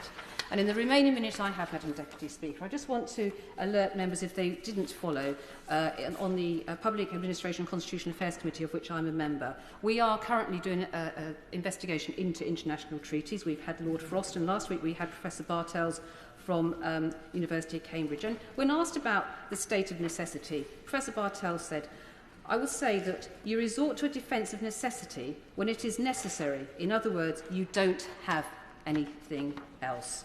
The ultimate test of legislation is will it work? And this is clear that this will not work. It's a distraction. It's a distraction from the psychodrama within the Conservative Party and the Prime Minister, and it's truly shameful. Dr. Andrew Murison. I'm grateful, Madam Deputy Speaker. It's always a great pleasure to follow the Honourable Lady, although I have to say I profoundly disagree with the implication that those of us who decided Britain's place in the world was best served by leaving the European Union view the EU, let alone the Republic of Ireland, for goodness sake, as the enemy, to use her words. Clearly, that is not the case. My right honourable friend, the Minister, who winds up, will be spoilt for choice in choosing speeches to comment upon. But if I can say so, in a very brief period of time, the Right Honourable Gentleman, the member for Lagan Valley, in an intervention on the Honourable Member for North Down, pretty much nailed it in his assertion. It is clearly the case that the status quo is not compatible with the Good Friday Agreement, with the Acts of Union, and that the doctrine of necessity certainly applies in this case. It's remarkable, isn't it, that the protocol's supporters appear to be the parties opposite. Those that drafted it sit on these benches and are trying to change it. I also enjoyed the remarks one or two honourable members made opposite, appearing to trenchantly support the other place in the hope that they will defenestrate this bill, which I sincerely hope they fail to do. That said, though I welcome this bill, I hope it will be improved in committee and in the other place, in particular some of the swinging powers that this bill gives ministers will be clipped.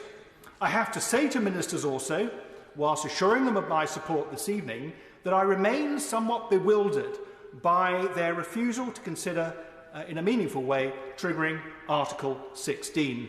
That is already available to them, and nobody has marshalled a credible argument that satisfies me, certainly, that it could not be done, should not be done. The grounds for triggering Article 16 are clearly there, in that we don't have anything approaching proper governance in Northern Ireland, not at all. Despite the May elections, the Assembly has failed to assemble, and the institutions are not working. Surely, to goodness, those are grounds, the strongest grounds possible for triggering Article 16, far stronger, I must say, than the grounds chosen by the President of the European Commission early in 2021 to trigger this thing, albeit very briefly and ignominiously, on the grounds of trying to prevent vaccines transiting from the Republic of Ireland to Northern Ireland. Of course I will. I'm very grateful to our old friend. He makes a very important point. Would he agree, too, that from a legal perspective, if Article 16 were to be triggered, then at least we will be able to argue that we'd used all means available to us under the protocol, which is necessary to meet the necessity test, i.e. that the state has exhausted all the options open to it before it then acts unilaterally. That's exactly the value of using Article 16. I absolutely agree with that. It's argued, of course, that triggering Article 16 is meant to be temporary. Well, those of us who have been around a bit realise that temporary very often turns into something far more permanent. But it would certainly be a reasonable first step in dealing with this, which we all agree here, pretty much all of us, apart from the SDLP, is an unsatisfactory situation. And I'm still unsure, despite my right honourable friend, the Foreign Secretary's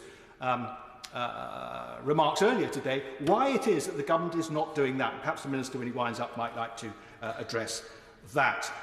I would also like to know where in this legislation there is a threat to the single market. Trade between Northern Ireland and the Republic of Ireland is pretty much a rounding error, as a point has been made by others. Companies like Sainsbury's don't exist in the Republic of Ireland. Goods going to Sainsbury's in Northern Ireland from GB cannot possibly land up on shelves in Sainsbury's shelves in the Republic, because there are no Sainsbury's shelves in the Republic. There are more checks on this border than on Chile. And checks for what? It's not clear to me at this particular point in time why we need to be doing checks, since we have agreement on tariff, we have standards and regulations that have not yet had the opportunity to diverge. Many contributions today have talked about the doctrine of necessity. What they haven't mentioned is that there is a second part to the doctrine of necessity. It's a lesser part, but it's germane nevertheless. It isn't dealing with grave or imminent peril. It allows parties to rescind an obligation if to do so would not, quotes, seriously impair an essential interest of the states towards which the obligation exists, or of the international community as a whole. Where in this legislation, and where indeed in triggering Article 16, would the threat to the single market come from? Indeed, I would argue, and ministers certainly have, that the legislation before us is helpful in many respects to the single market, and it certainly is to the internal market. So why is the European Union doing all this? Why isn't it giving Mr. Šefčovič the powers that he needs in order to negotiate properly with, firstly, Lord Frost, and secondly, the Foreign Secretary? Now, we can all suggest geopolitical reasons for doing it, and of course there are member states that are perfectly happy for their own benefit with the status quo. The Republic of Ireland probably is rather enjoying the export opportunities that currently exist because Northern Ireland can't get what it needs from GB. But we have to hope that the EU, even at this stage, will recognise the damage this is doing to the Good Friday Agreement and the prospects of ongoing peace and harmony in Northern Ireland, even at this late stage. Consider the interests of the people of Northern Ireland first, in which case this legislation will not be needed. Now, the government, in my view, signed the Northern Ireland Protocol in good faith. It was entitled to receive the same back from the European Union. After 18 months, it is plain as a pikestaff that that reciprocation has not happened. It's not as if there are not technical solutions to the problems that currently exist. I wrote about this in my report when I chaired the Northern Ireland Affairs Select Committee, and it distresses me that all this time on, nothing appears to be done about the recommendations I made and which others have made subsequently that would deal with this perfectly elegantly. And of course, it may very well get worse, with the SPS offset through the Movement Assistance Scheme likely to be viewed as ultra vires by the European Court of Justice, and the prospect of energy VAT, which I hope very much will be reduced in GB, not being reduced in Northern Ireland, completely contrary to the Good Friday Agreement and the Acts of Union. The Right Honourable Gentleman, the member for Leeds Central, who is no longer in his place, said the EU needs to move. Well, it does. It won't. I hope this legislation gets it moving. Martin Docherty-Hughes. Thank you, Madam Deputy Speaker. It's always good to follow the member for South West Wiltshire, even though I'm going to profoundly disagree with them. I think it's also interesting that we now have a tantalising real-time example of what happens in the UK, and a part of the UK is actually able to diverge from the current UK economic model. And it turns out not simply accepting lower growth than the south east of England in perpetuity in exchange for a guaranteed lump sum can actually be quite beneficial. And of course, the UK government, it would seem, wants to put an end to it. But I think it's important, Madam Deputy Speaker, to take a historical view of where we are, because I think it behoves the British government to remember its history, for its predecessors have been here before, Madam Deputy Speaker, quite a few times.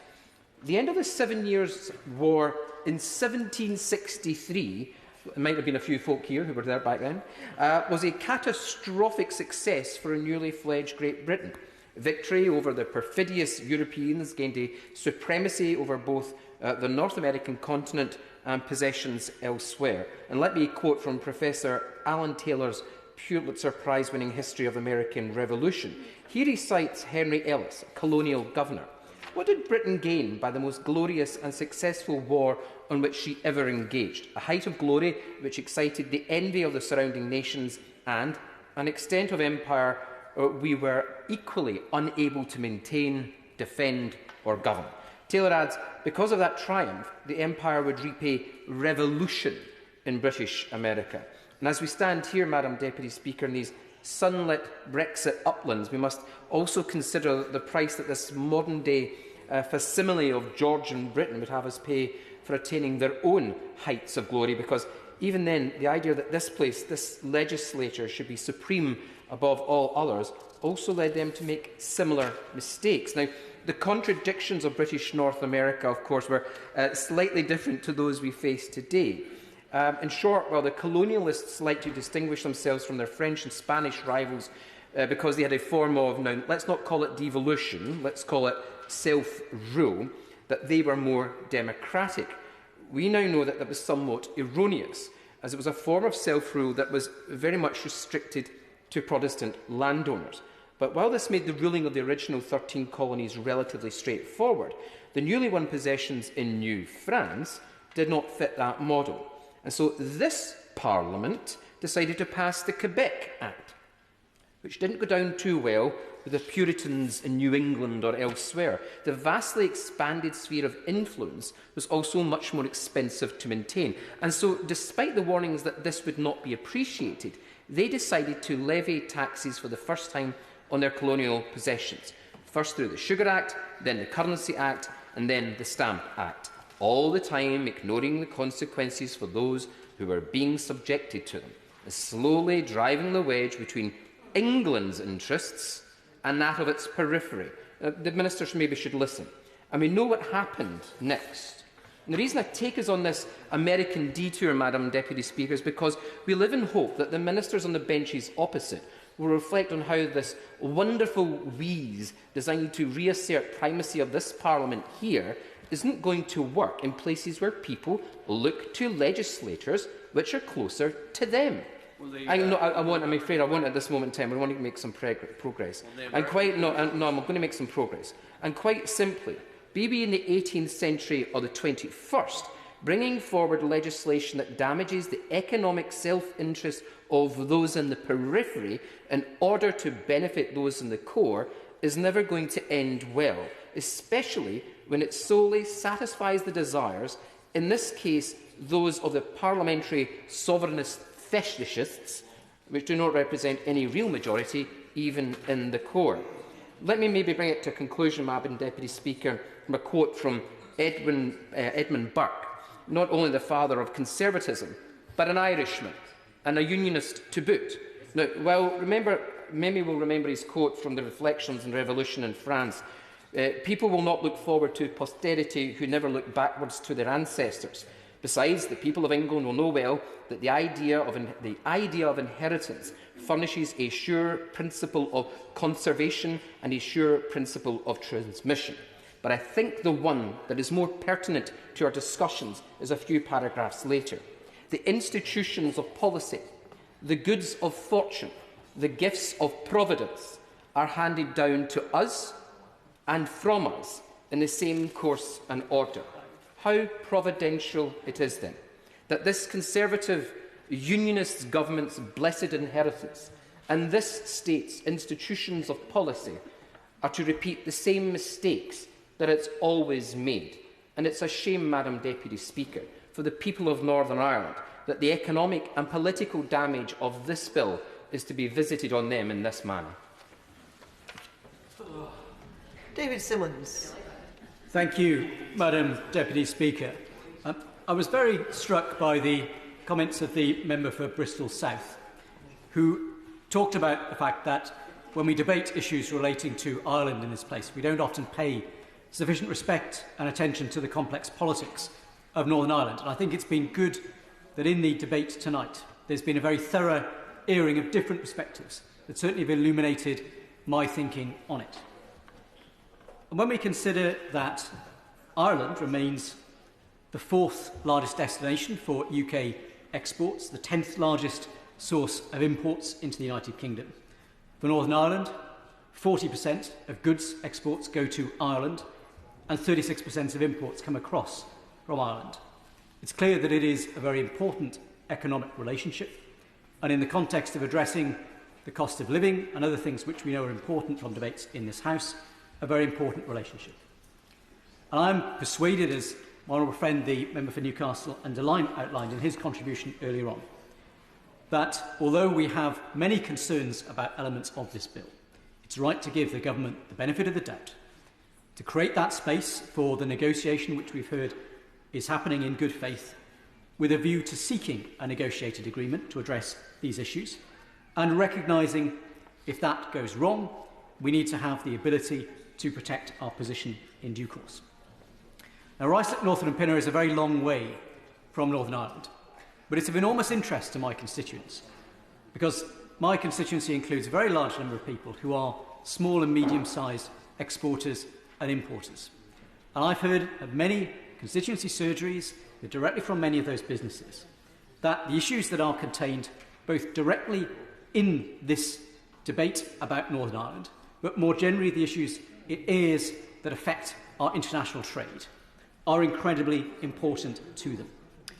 And I wanted to start by highlighting the very exciting judgment of the European Court of Justice, number C213/19, which is the judgment in respect of legal action against the United Kingdom for long-term and persistent failure to undertake proper border controls during our period as a member of the European Union.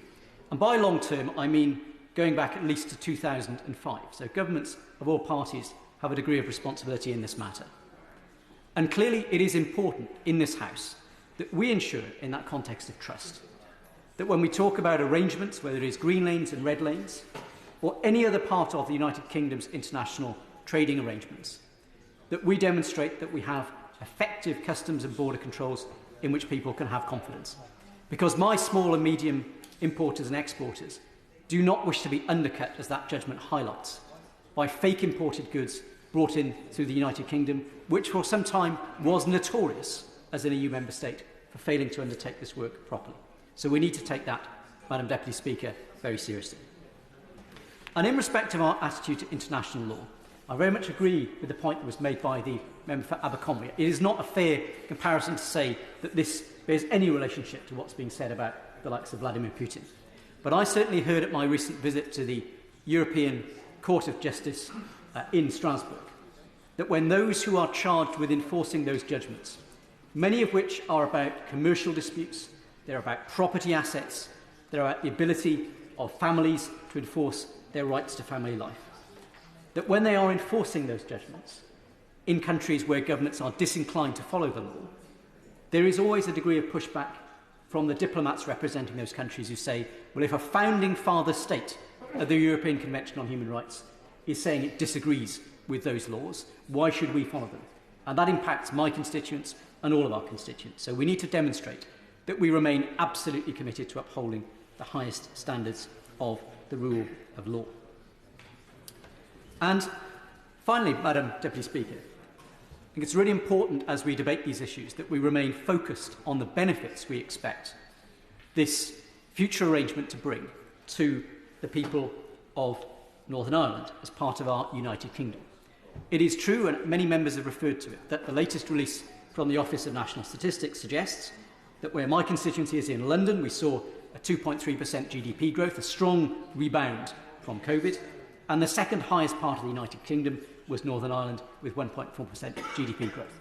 And it's certainly been helpful to me to hear from a number of members on the benches opposite about some of the nuances of that, what it means for services versus goods and how that is impacting in the communities of Northern Ireland, because we do need to get this right. But the complexity of it is demonstrated by the point that was made at the dispatch box at the very start of this debate, that making sure that the benefits of decisions that we make extend to all parts of our United Kingdom. And that example of the removal of VAT from products that are designed to improve green energy and improve environmental friendliness. I note that on the 7th of December 2021, the European Council of Finance Ministers took the decision to enable the exemption, the removal of VAT on all of these products, about 4 months before that decision was made and presented to this House, a decision which I very much support. I would ask, when ministers are summing up, when they explain why it is that when that benefit has been felt across England, Wales and Scotland, and we are told that it's not possible to see that benefit in Northern Ireland, given that it also exists and existed before it existed in this place under EU rules, why we've not been able to ensure that people in Northern Ireland could have the benefit of the investment that that would prompt in ensuring that homes and businesses enjoyed the highest standards of environmental friendliness. So finishing, Madam Deputy Speaker, as I started, I'm going to give the benefit of the doubt very much to the Government this evening. As this goes through the House, there will be the opportunity to explore many of the issues that I and others have raised. But it is important that we demonstrate that we are taking these issues extremely seriously and that we are demonstrating for the benefit of our biggest trading partner in the European Union and also our people in our United Kingdom that we are determined to negotiate in good faith and achieve an agreement together. Ian Paisley. Deputy Speaker, I thank the member for Ruslip for his very thoughtful comments and speech. And it's a pleasure to follow him in this debate. Madam Deputy Speaker, this debate reminds me a wee bit like the story of the man who asked for directions in Northern Ireland. He said, "Could you tell me how to get to Lisnagonia?" And the man said, "I wouldn't start from here." And that debate, this debate around the protocol in Northern Ireland is a wee bit like that whenever we actually start to examine it. Because the government knows, and indeed the member for Maidenhead, the former Prime Minister, made it very, very clear in her comments tonight, her very cutting comments tonight to the front bench, that our party warned from 2019 and before onwards about this matter, warned that it would cause problems, warned that the protocol was going to not work, and that those warnings unfortunately fell on deaf ears. So it is right and proper that the government does take actions this evening. I remember sitting in the Northern Ireland Affairs Select Committee, and the former Secretary of State, who's unfortunately not in this place but who spoke earlier, the former Secretary of State, whenever he commented on the protocol, and I asked him directly then, would the protocol put in place any barriers, any friction to trade in Northern Ireland? He said, don't worry about it. Don't worry about it. It'll all be light touch. Well, it's the heaviest touch I think anyone has ever seen in terms of trading relationships within these islands. And so the words which were given to us by the then government and by the current government, we do weigh very carefully and cautiously. And I believe that this bill and the government's decision to bring it to the House is welcome. I do believe that their mettle will now be tested. I believe their steadfastness will now be tested. And as it was put on the record by the Foreign Secretary, their patriotism will now be tested by this matter. And I think that this House will then be left to judge, is the government sincere? And I know on these benches we definitely hope that they are. And we believe that our word can be counted on and trusted. It is now up to the government to prove by its actions that its words can be counted and believed in and be shown to be true. The Foreign Secretary, in a communication to the Select Affairs Committee, made it very, very clear that the problems of the protocol are about the disruption and divergence of trade, the significant costs and bureaucracy for businesses, and the undermining of the three strands of the Belfast Good Friday Agreement, and the collapse of the power sharing arrangements at Stormont. And whilst we don't have time tonight to take each of those issues, I think the Foreign Secretary quite rightly outlined some of the problems. Would the member give way? Of course I give way. I thank the member for giving way, and in doing so, it's the diversion of trade and how that has impacted upon local suppliers from the rest of the GB market and how they are not being able to access the Northern Ireland market because of the bureaucracy and additional paperwork that is required. I thank the member for drawing that to attention. This diversion of trade is absolutely critical, and it was raised by the previous speaker before me. By volume and value, local purchases from Great Britain are worth £13.4 billion to Northern Ireland. That is 4 times more valuable as imports from the Republic of Ireland, which stand at £3.6 billion. So just think of that, and I hope that answers the question that was put by the member for Ruslip about the value of trade in Northern Ireland. Of the 16,000 businesses in Northern Ireland, 14,900 of them are small and medium-sized enterprises. And those small and medium enterprises cannot cope with the paperwork, the bureaucracy and the cost of doing business in Northern Ireland. That's not a teething problem, Madam Deputy Speaker. That is a nightmare for trade. The the Consumer Council last year published statistics about Northern Ireland. It said that over 2/3, that's 68%, of people in Northern Ireland have experienced UK online retailers no longer delivering to Northern Ireland. 68% have experienced this. 65%, nearly 2/3, have experienced delays in delivery of goods from GB online retailers to Northern Ireland. Over half, 53%, have experienced reduced access to products offered by GB retailers into Northern Ireland. Over 51% have experienced an increase in the cost of goods bought online. Nearly 1/3, that's 29%, have been charged customs-related fees for parcels coming from GB. And this is part of the United Kingdom. This is not some far-flung part of the world. This is a few hundred miles away. Part of this UK, and this is the impact that the protocol is having on the daily lives of citizens in Northern Ireland. Now, of course, people say, oh, but there's grace periods. Oh, last month, Mr. Shishkin made it clear that the grace periods, in his view, are illegal and they should not be used. And yet we hear from all across this House, oh, let's have negotiations. We do not have a willing negotiating partner in this negotiation. Hence, for the last year, the government has told Europe in a white paper Article 16 could be invoked. And instead of having a welcome from the opposition and from other parties, for the last almost 12 months we have heard, do not dare invoke Article 16. It's a step too far. It would be an atrocious action. And yet tonight, when the government says it's now gone too far, we have to go beyond Article 16. We have to bring in this bill to solve these problems that have been discussed. The member for Leeds Central puts out a little gambit to the House tonight. Oh, why don't we invoke Article 16? Only within 20 seconds to be shot down by his front bench because they would not support invoking Article 16. I think the hypocrisy is not lost on members in this House of how difficult the situation we're in and how urgent the requirement is upon this government to fix it. And I call on the government to move expeditiously to fix this matter. We have had over 300 hours of negotiations up until March of this year with the EU, and they have not budged. Their mandate will not move. And the Labour Party may have been suffering from amnesia or else make-believe when they thought they were negotiating with us on this matter in their earlier comments.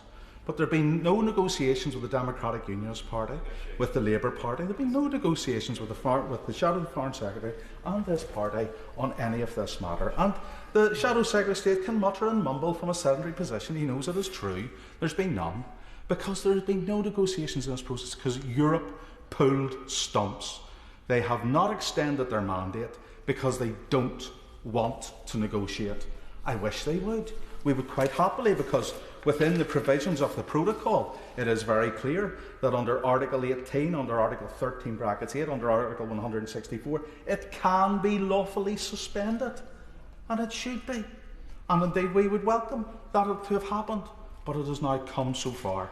The price is great, Madam Deputy Speaker. Fixing this protocol issue, we get devolution back. So let's fix it. Stephen Kinnock. Thank you, Madam Deputy Speaker, and it's a pleasure to follow the Honourable Member for North Antrim. Madam Deputy Speaker, as a patriot, there are many things that make me proud to be British.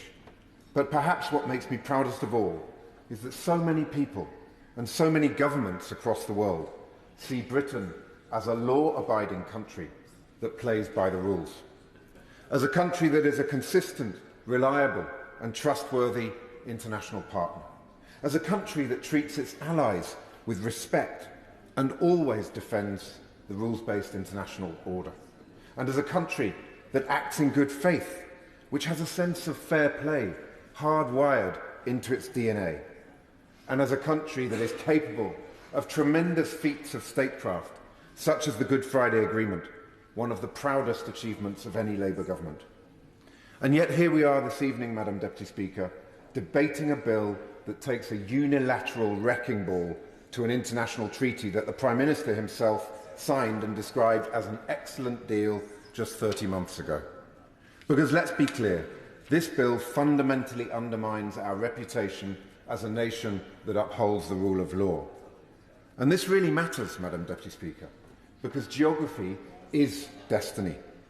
Whether the party opposite likes it or not, what happens on the European continent is of pivotal importance to Britain's security and prosperity.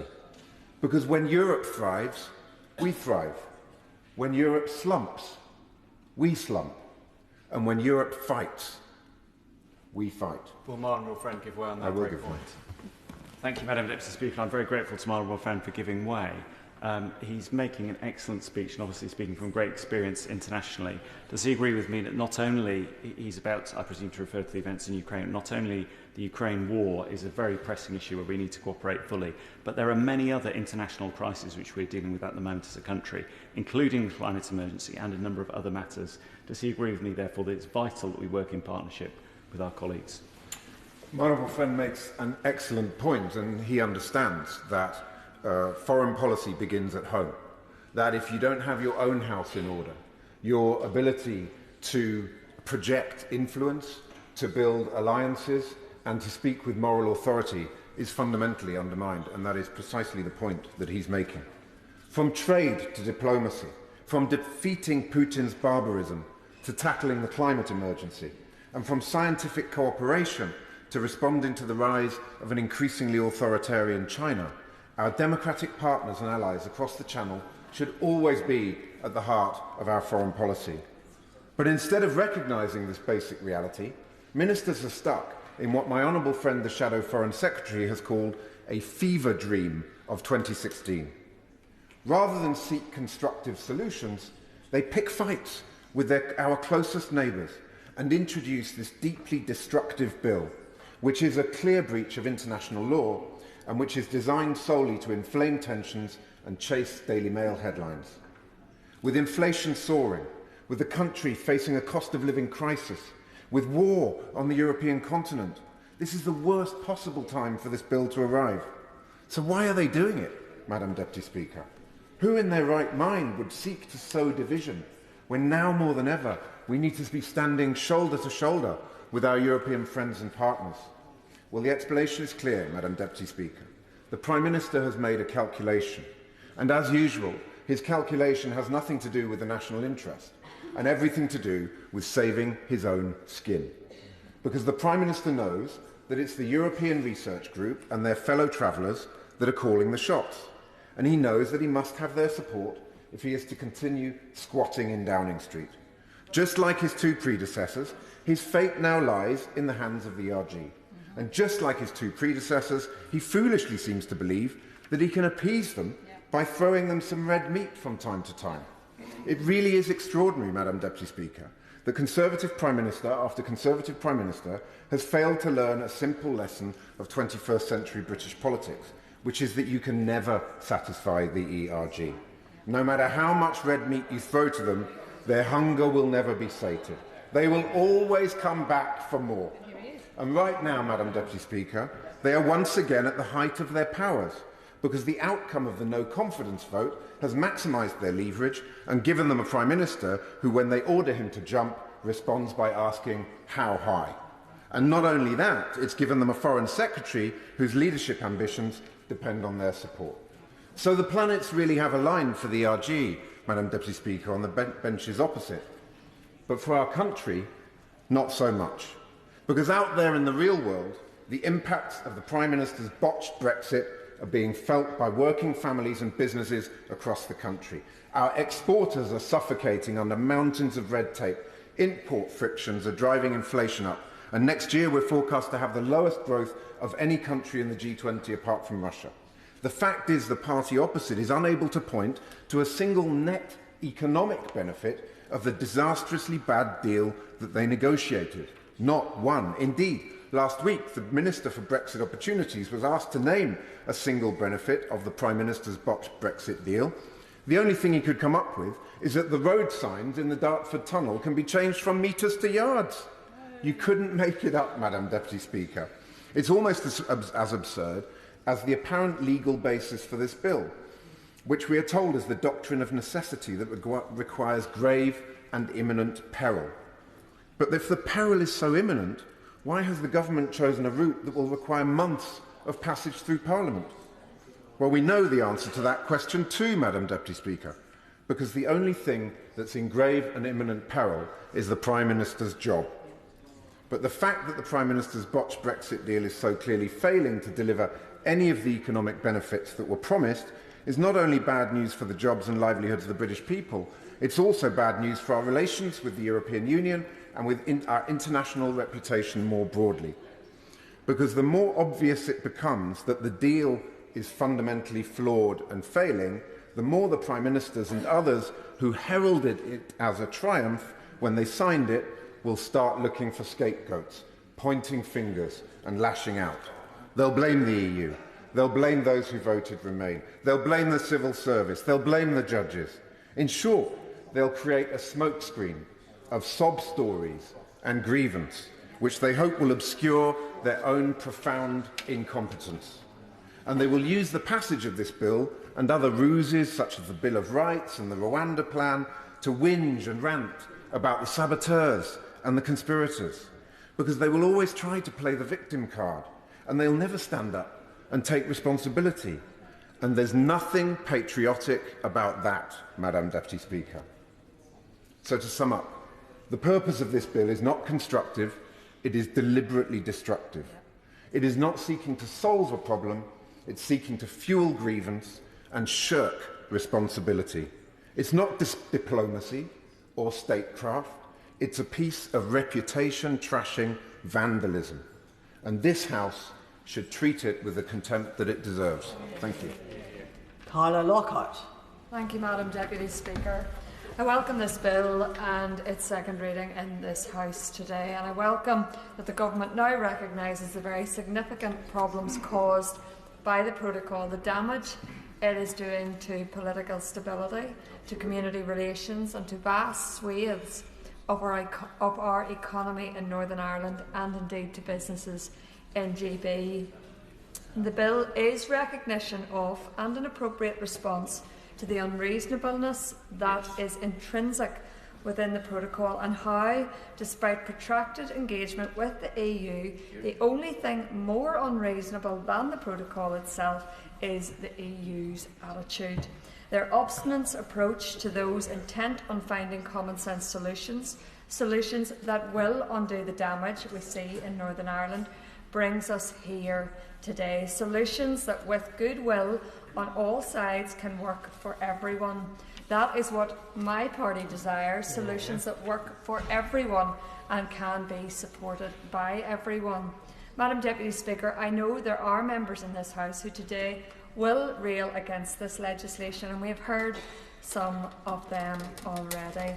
It is worth reminding the House that some of those same voices are those who have called for the rigorous implementation of the protocol, but have realised begrudgingly at least some of the issues with the protocol. The same people say the way to deal with the protocol is through negotiation, and no reasonable person is opposed to negotiation. However, might I suggest they listen to Maros Sefcovic, who holds some form of demigod status in the eyes of the SDLP and Alliance, who has stated adamantly that renegotiating the protocol is unrealistic. Madam Deputy Speaker, while those who oppose this bill deal with the unrealistic, this party and now the government are dealing with the real problems caused by the protocol. The huge administrative burden and associated cost foisted upon businesses because of the sea border, the increase in transport costs that is bringing goods to Northern Ireland more expensive, the banning of items from import into Northern Ireland from other parts of the United Kingdom, the constitutional change for which there is no consent. It is time for these parties to wake up, Madam Deputy Speaker, and I would commend the many that have spoken in support of this bill right across this House today. The transfer window is open. Members can transfer. They can switch from Team EU to Team Northern Ireland, and it is time they joined with those of us whose intent is to resolve these issues for the betterment of our economy. Of fundamental importance too is the urgent need to restore the consensus principle that has been so fundamental in our political process. Madam Deputy Speaker, this House has heard in so many debates around the withdrawal agreement and protocol that the Belfast Agreement must be protected. Madam Deputy Speaker, members across this House need to ask themselves if they really mean that, because if they do, they will recognise the cornerstone of our political process is consensus. We need to get back to consensus progress, Madam Deputy Speaker. The reality is that no unionist elected to this place or the Northern Ireland Assembly accepts the protocol, not one. That ought to be of concern to all who value the progress made in Northern Ireland. So I make a sincere appeal to members and to those I urge parties for whom unionist opposition to the protocol has been met with ridicule, with sneering and ignorance, dismissal, to ask themselves if they share that desire to get us back on track to consensus progress and stop the slide into division and destruction of what we have achieved. Madam Deputy Speaker, I urge the Government to stay on the course and ensure the that this bill passes this House with haste, but also without amendment that is only designed at undoing the proposed solutions contained within it. We need to get Northern Ireland back on track. I urge colleagues to back this bill and help do just that. Jim Shannon. Thank you, Madam Deputy Speaker. It's always a pleasure to speak in this House. On any occasion, even bigger pleasure to speak tonight on this issue. As we all know, this is of a tremendous importance to us all across Northern Ireland. Indeed, I would say further across all of this United Kingdom of Great Britain and Northern Ireland. Some fantastic speeches so far. I thank all of those who contributed and those who did it in a positive way.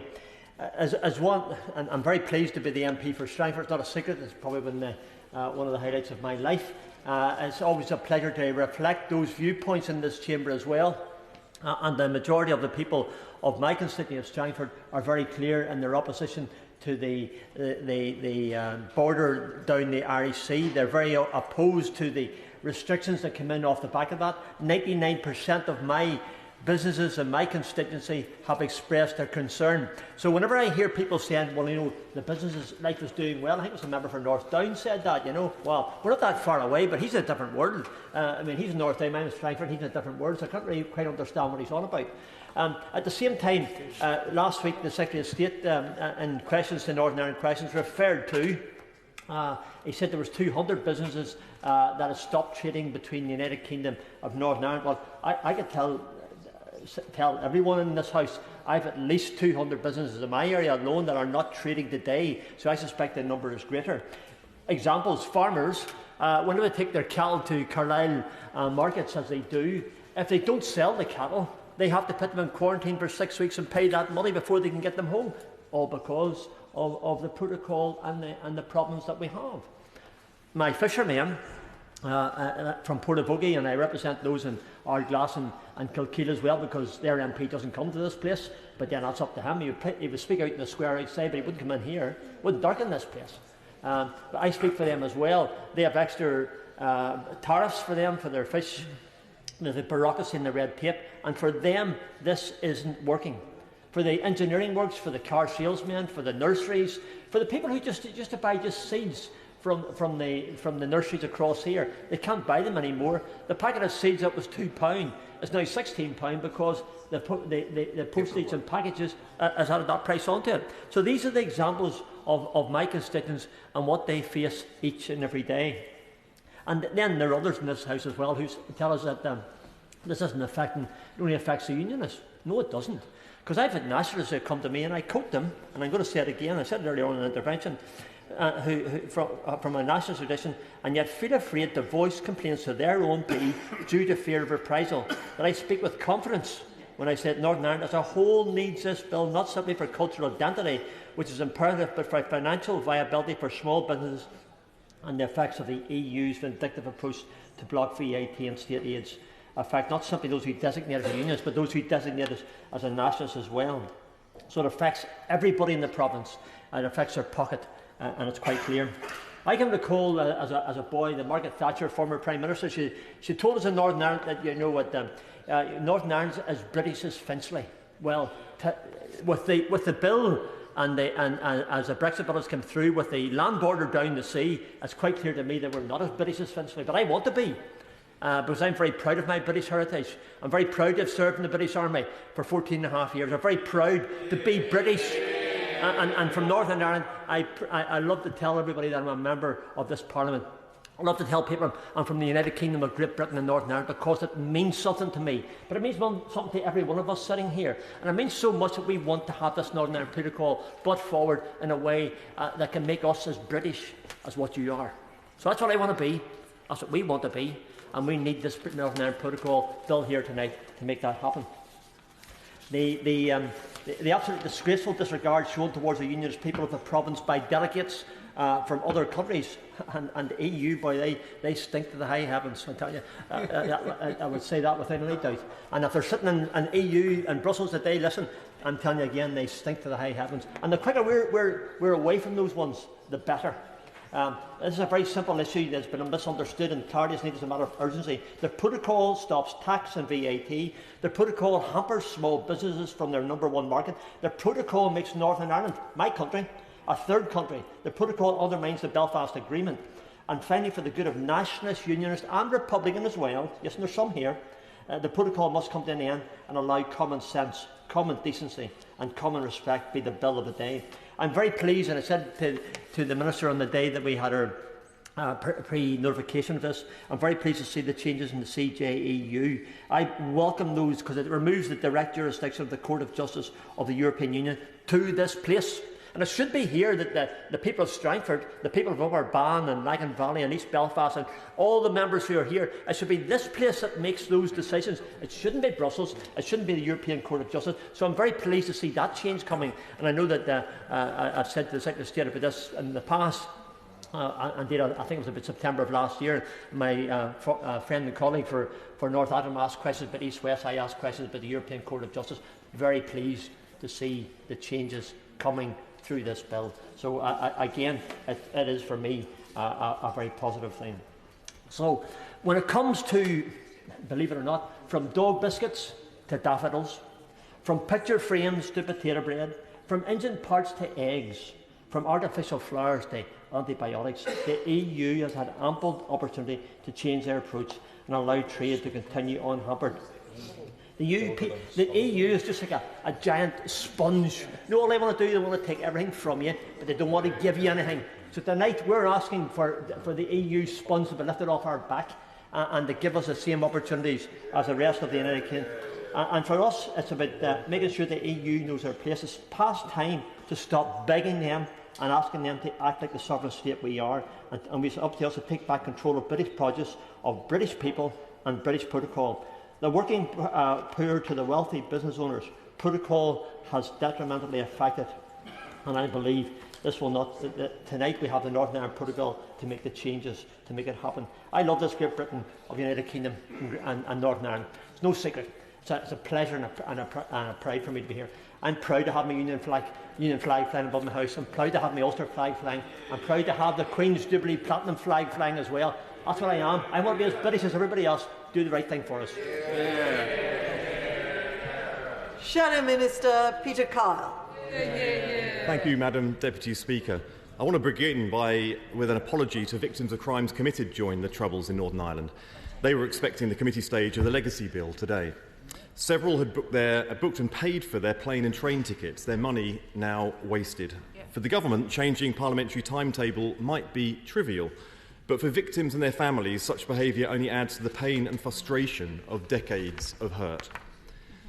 And it exposes the truth that Northern Ireland and its unique sensitivities are just not taken seriously by this government. As the Right Honourable Member for Maidenhead said, if time were truly important, as the government's legal argument of necessity implies, then this bill would have been introduced as emergency legislation or at least rushed through.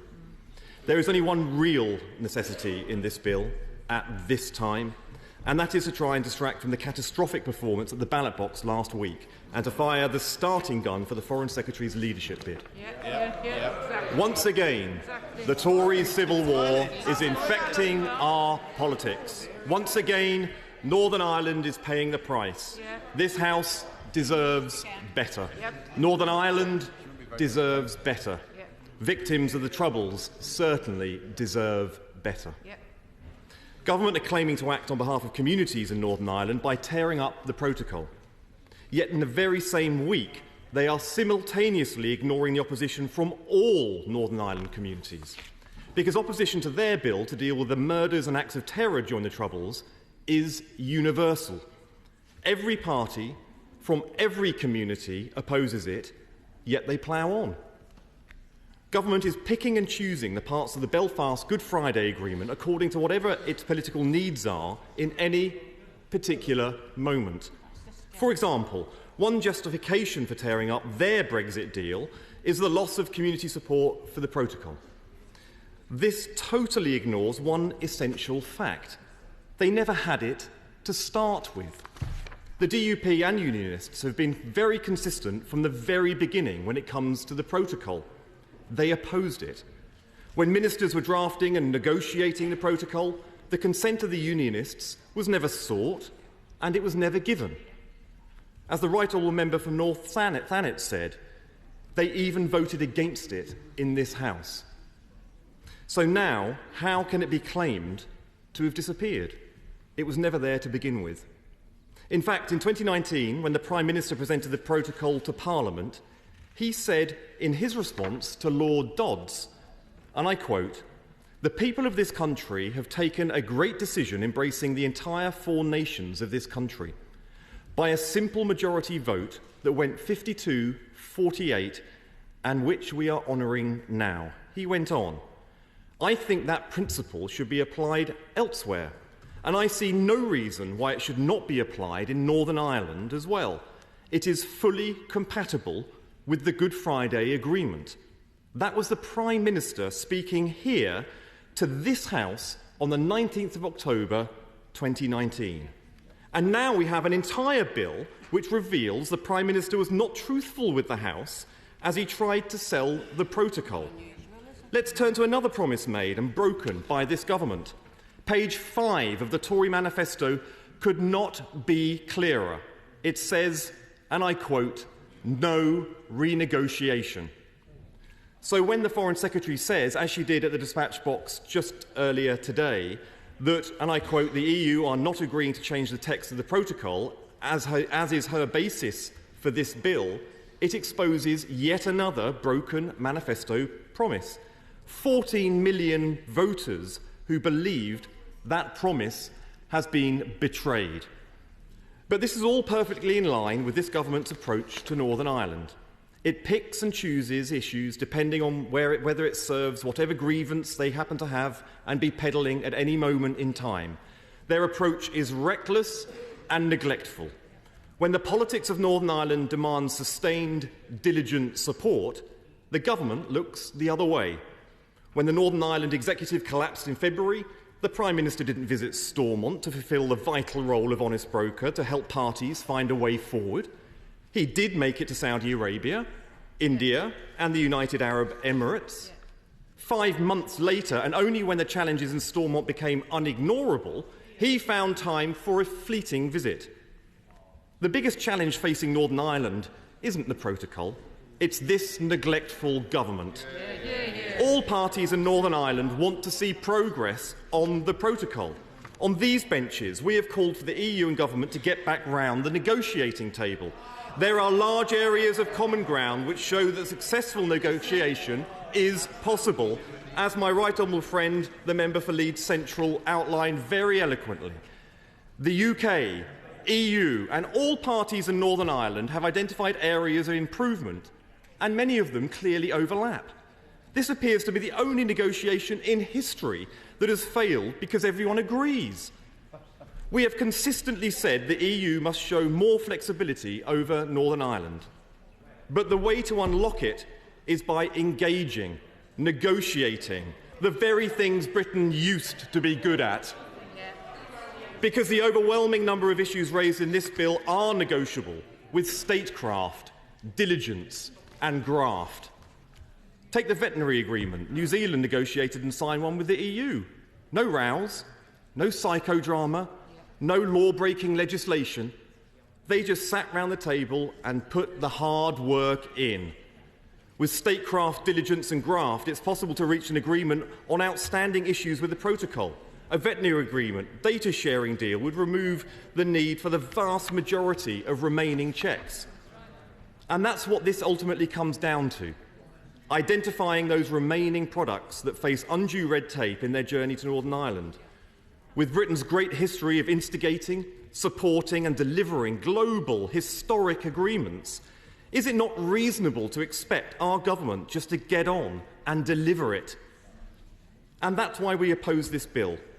It takes us further away from the negotiated progress that is the only way forward. And it's worth putting the scale of the current Tory incompetence in perspective. The previous generation, including John Major and Tony Blair, they negotiated a framework that delivered peace in Northern Ireland. This lot can't even negotiate a prawn sandwich across the Irish Sea. Thank you, Madam Deputy Speaker. Secretary, order! Secretary of State, Brandon Lewis. Thank you, Madam Deputy Speaker. And I would like to begin by thanking all members who have spoken during this second reading debate. I will attempt, obviously, to respond to as many of the points raised as possible, maybe leaving out the honourable gentleman's choice of sandwich that he's been talking about this evening and on various interviews. But there have been a huge number of thoughtful and insightful speeches from a wide range of views across this House this afternoon that I think shows the interest and the support for ensuring, certainly from our side of the House, a resolution to the issues affecting the people of Northern Ireland.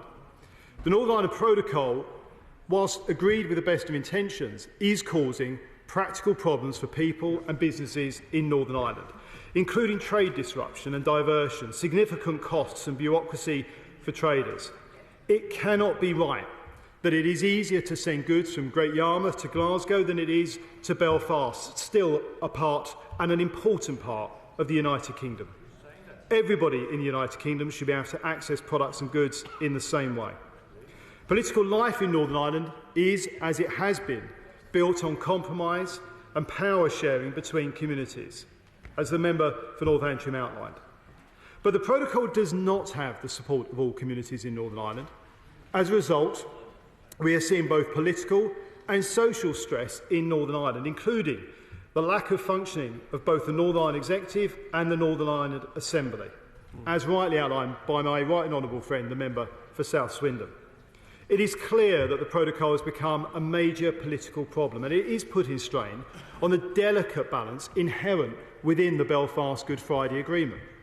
And it is worth noting, and it might be forgotten from what some members opposite have said today, that in fact all parties, at some stage or another over the last few months, all party leaders in Northern Ireland have been clear that there is a need to change the Northern Ireland Protocol. This legislation is about preserving the wider social and political stability in Northern Ireland, finding a more stable and sustainable solution and ensuring that the frictions faced by businesses and consumers in Northern Ireland on goods coming from the rest of the United Kingdom are removed. It remains the preference of us, the UK government, to achieve these benefits through negotiations. And these are negotiations that have been conducted by the Foreign Secretary and predecessors over the last 18 months. The lack of flexibility we have seen from the EU, as rightly outlined by my honourable friend, the member for Newcastle-under-Lyme, has led us to the point where it is right that we make a decision about taking forward a solution that works for the people of the United Kingdom and, within the United Kingdom, the people of Northern Ireland. This bill will enable us to implement a successful negotiated settlement as well. It is important to recognise that this will require significant change in approach from the EU Commission, as a number of honourable friends have outlined this afternoon. I'm afraid this change has not yet been forthcoming. The scale of problems and the depth of feelings aroused by the protocol, unfortunately, if anything, been exasperated rather than eased by the current EU approach. Whether it was through triggering Article 16 over crucial vaccine supplies to Northern Ireland in January of 2021, or launching infraction proceedings following emergency easements to ensure the movement of food and parcels to Northern Ireland in March 2021, or repeatedly failing to show pragmatic flexibility in over 300 hours of negotiations over the last 9 months, and continuing to insist on processes which would actually add to, rather than remove, the burdens currently felt by businesses moving goods to Northern Ireland. I'll give way to my honourable friend. Has he noticed how it is the Labour case always to take the side of the EU when it is the EU in this case that is damaging the Good Friday Agreement and diverting trade expressly against the legal provisions of the protocol?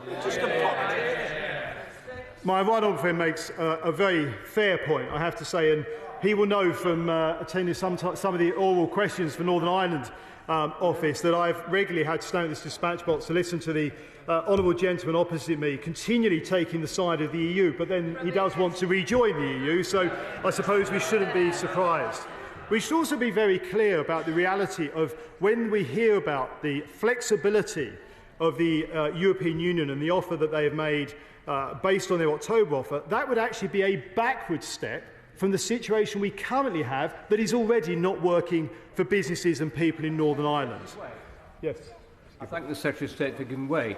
Does he agree with me that if the Scottish Nationalist Party tonight vote against this great piece of legislation, they'll be voting to continue the situation where Scottish seed potatoes, the best quality, the best healthy seed potatoes in the world, will be banned from export to Northern Ireland?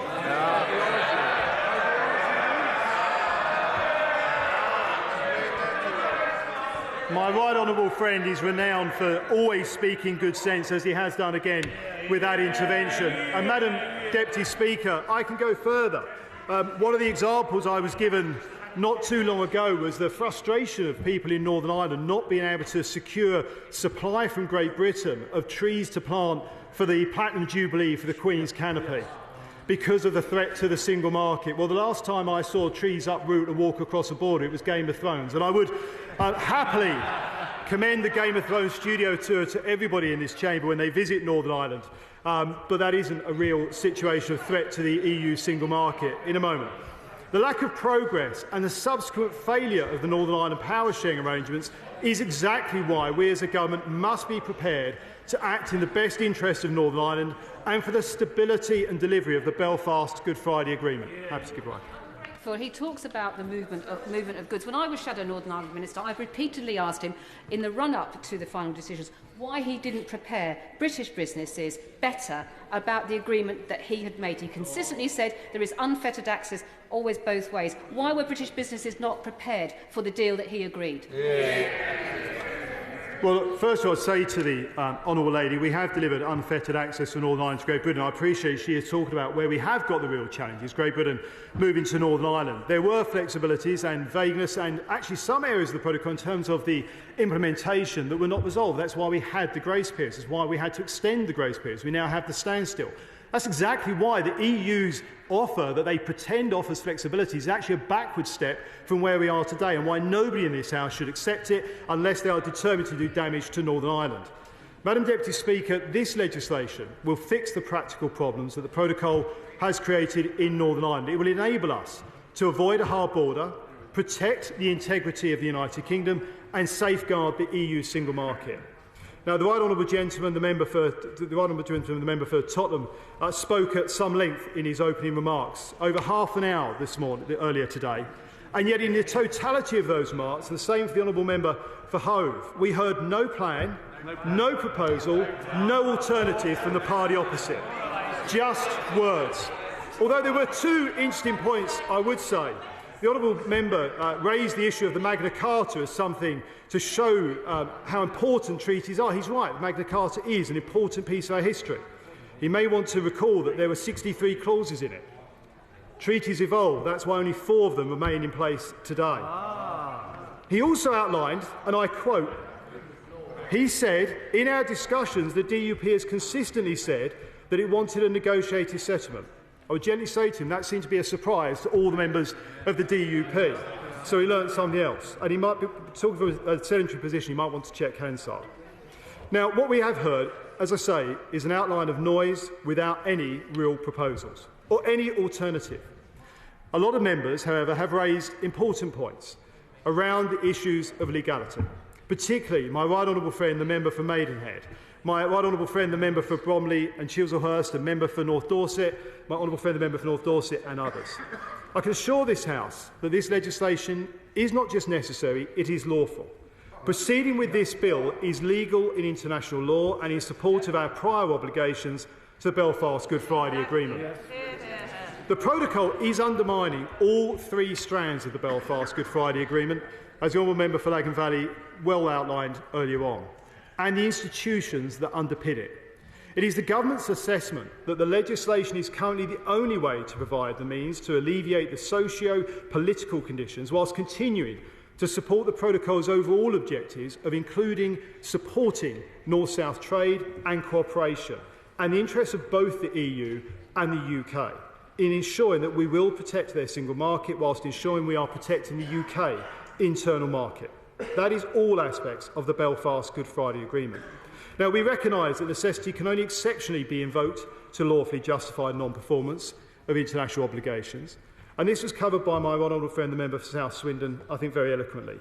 This is a genuinely exceptional situation, and it is only in the challenging, complex and unique circumstances of Northern Ireland that the government has decided to bring forth this legislation. It has always been the position of this government that should the operation of the protocol or withdrawal agreement be deemed to undermine the Belfast Good Friday Agreement, that this would take precedence as the prior commitment under international law. This was outlined by the then Attorney-General and the Secretary of State for DEXU, Department for Executive in the European Union, back in March 2019. This was not just the understanding of the UK government, it was the basis on which the protocol was agreed by both parties. And the text of the protocol itself is clear, that the Belfast Good Friday Agreement should be protected in all its parts. We should all take note of the important and powerful words of Lord Trimble, an architect of the Good Friday Agreement. Now, many colleagues have also this afternoon raised the issue of Article 16. And whilst we have always reserved the right to take safeguarding measures under Article 16 and have made the case that since the summer of last year the threshold had been met, this bill is the most effective, efficient and sustainable way to address the far-reaching problems that have arisen as a result of the application of the protocol. Article 16 in itself does not solve the problems in the way this bill will. It is not only temporary, but it starts another process. And honourable members, such as my honourable friend, the member for South Swindon, and others, including the member for Stone, have talked about the Northern Ireland Executive and Assembly. And we have been clear with all parties in Northern Ireland that we do need to see it. And I want to see the Executive back up and running to deliver for the people in Northern Ireland. That has to be a priority for all of us. We want to see that Assembly and Executive as soon as possible. The people of Northern Ireland deserve a stable and accountable devolved government that delivers on the issues that matter most to them. And it is clear from the comments today that this bill is a key component that will see the Northern Ireland Executive and Assembly return, as we've heard from comments from the member for East Antrim as well as the Right Honourable Gentleman member for Lagan Valley. And I think we can all welcome those comments. It builds on the work and what I have heard in the conversations I have had in meeting with all party leaders who want to see Stormont returned. The New Decade New Approach Agreement restored the devolved institutions after a 3-year impasse. And we all need to work together to uphold the stability that agreement provided. We as a government have a strong record in making sure the institutions are up and running after having too many years of hiatus. That New Decade New Approach Agreement, as set out in legislation, provides for a period of up to 24 weeks for Northern Ireland's political representatives to restore functioning devolved institutions. I expect the parties to make full use of this time to engage with one another in earnest to restore fully functioning devolved institutions and to develop a programme of government which I've written to all the party leaders to encourage the work on. We do have a role on the international stage. The UK has shown what it stands for in the world, not just with rhetoric, but through actions, through our extensive support of Ukraine, our unprecedented offer to those fleeing political instability in Hong Kong, and our leadership of international institutions which are demonstrating again this week at the G7 and NATO summits. We have led the way on climate change as so many other areas.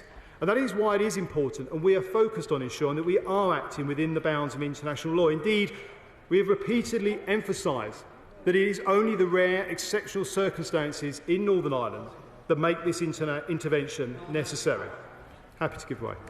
I thank the Minister for giving way. Just a point about a tweet that he issued on the 1st of January 2021, where he said, "There is no Irish sea border.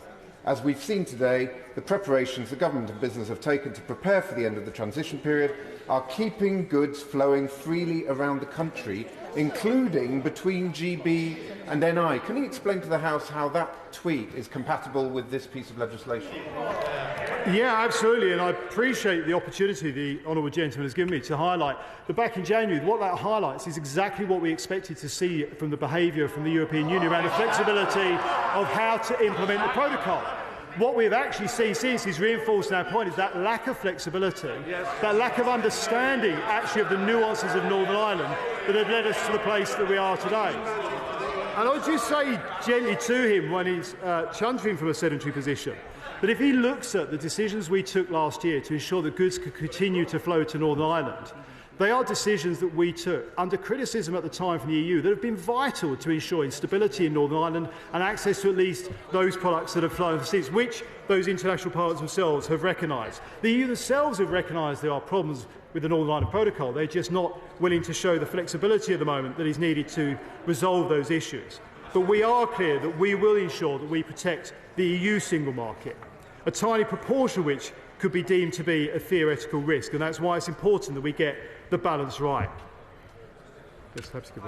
Secretary of State for giving way. Can the Secretary of State use the opportunity tonight, because there will be businesses listening to his every word this evening. In fact, there's probably box office tonight in Northern Ireland amongst many businesses.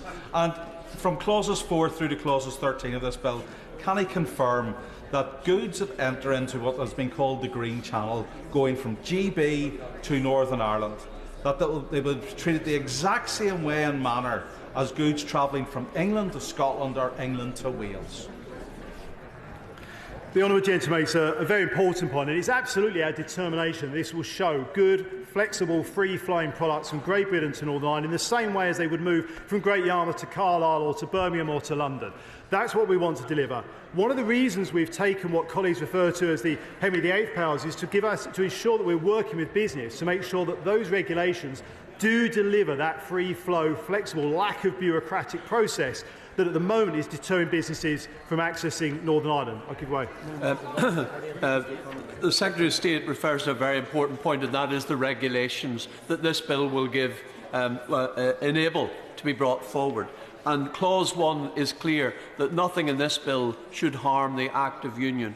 Will the Secretary of State confirm that, in respect of the regulations that will be brought forward from this bill, that they too will not do anything to harm the Act of Union? Absolutely, and that's why I think it was important to have that on the face of the bill. The right honourable gentleman is absolutely right. And it is also, let's just be clear, it is just under a quarter of a century now that the Belfast Good Friday Agreement has been the foundation of peace, stability and political progress in Northern Ireland. All three strands of the agreement, as we stand here today, are now under threat. Madam Deputy Speaker, this is a direct result of the protocol. This bill is the route to a solution. It is legal, it is necessary, it is right for the United Kingdom. Most importantly, it's not just right for the whole of the UK, it's right for the people and businesses of Northern Ireland. And it creates the environment to facilitate the return of a fully functioning executive. Now, while the party opposite have voiced criticisms, they propose no alternatives. We are taking the decision to act to protect the hard-won gains of the peace process in Northern Ireland. We owe it to the people of Northern Ireland to fix the problems, and that is why, as Secretary of State for Northern Ireland, I commend this bill to the House. The question is that the bill be now read a second time. As many as that opinion say aye. Aye. Of the contrary, no. No. Division. Clear the lobby.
Order.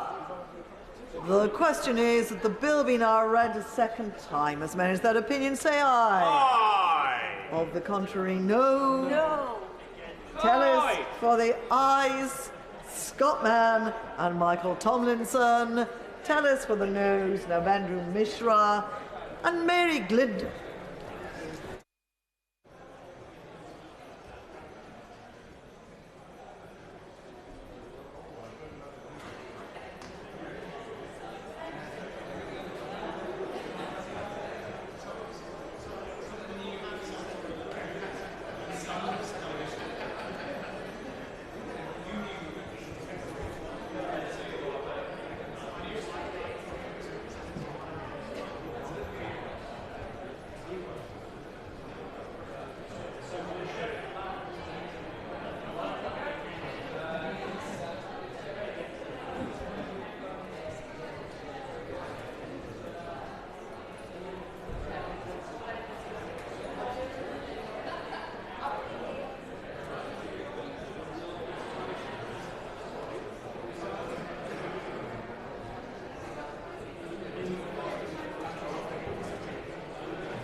The ayes to the right, 295.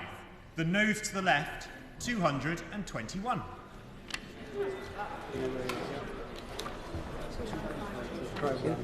The ayes to the right, 295. The noes to the left, 221. So the ayes have it. The ayes have it. Unlock.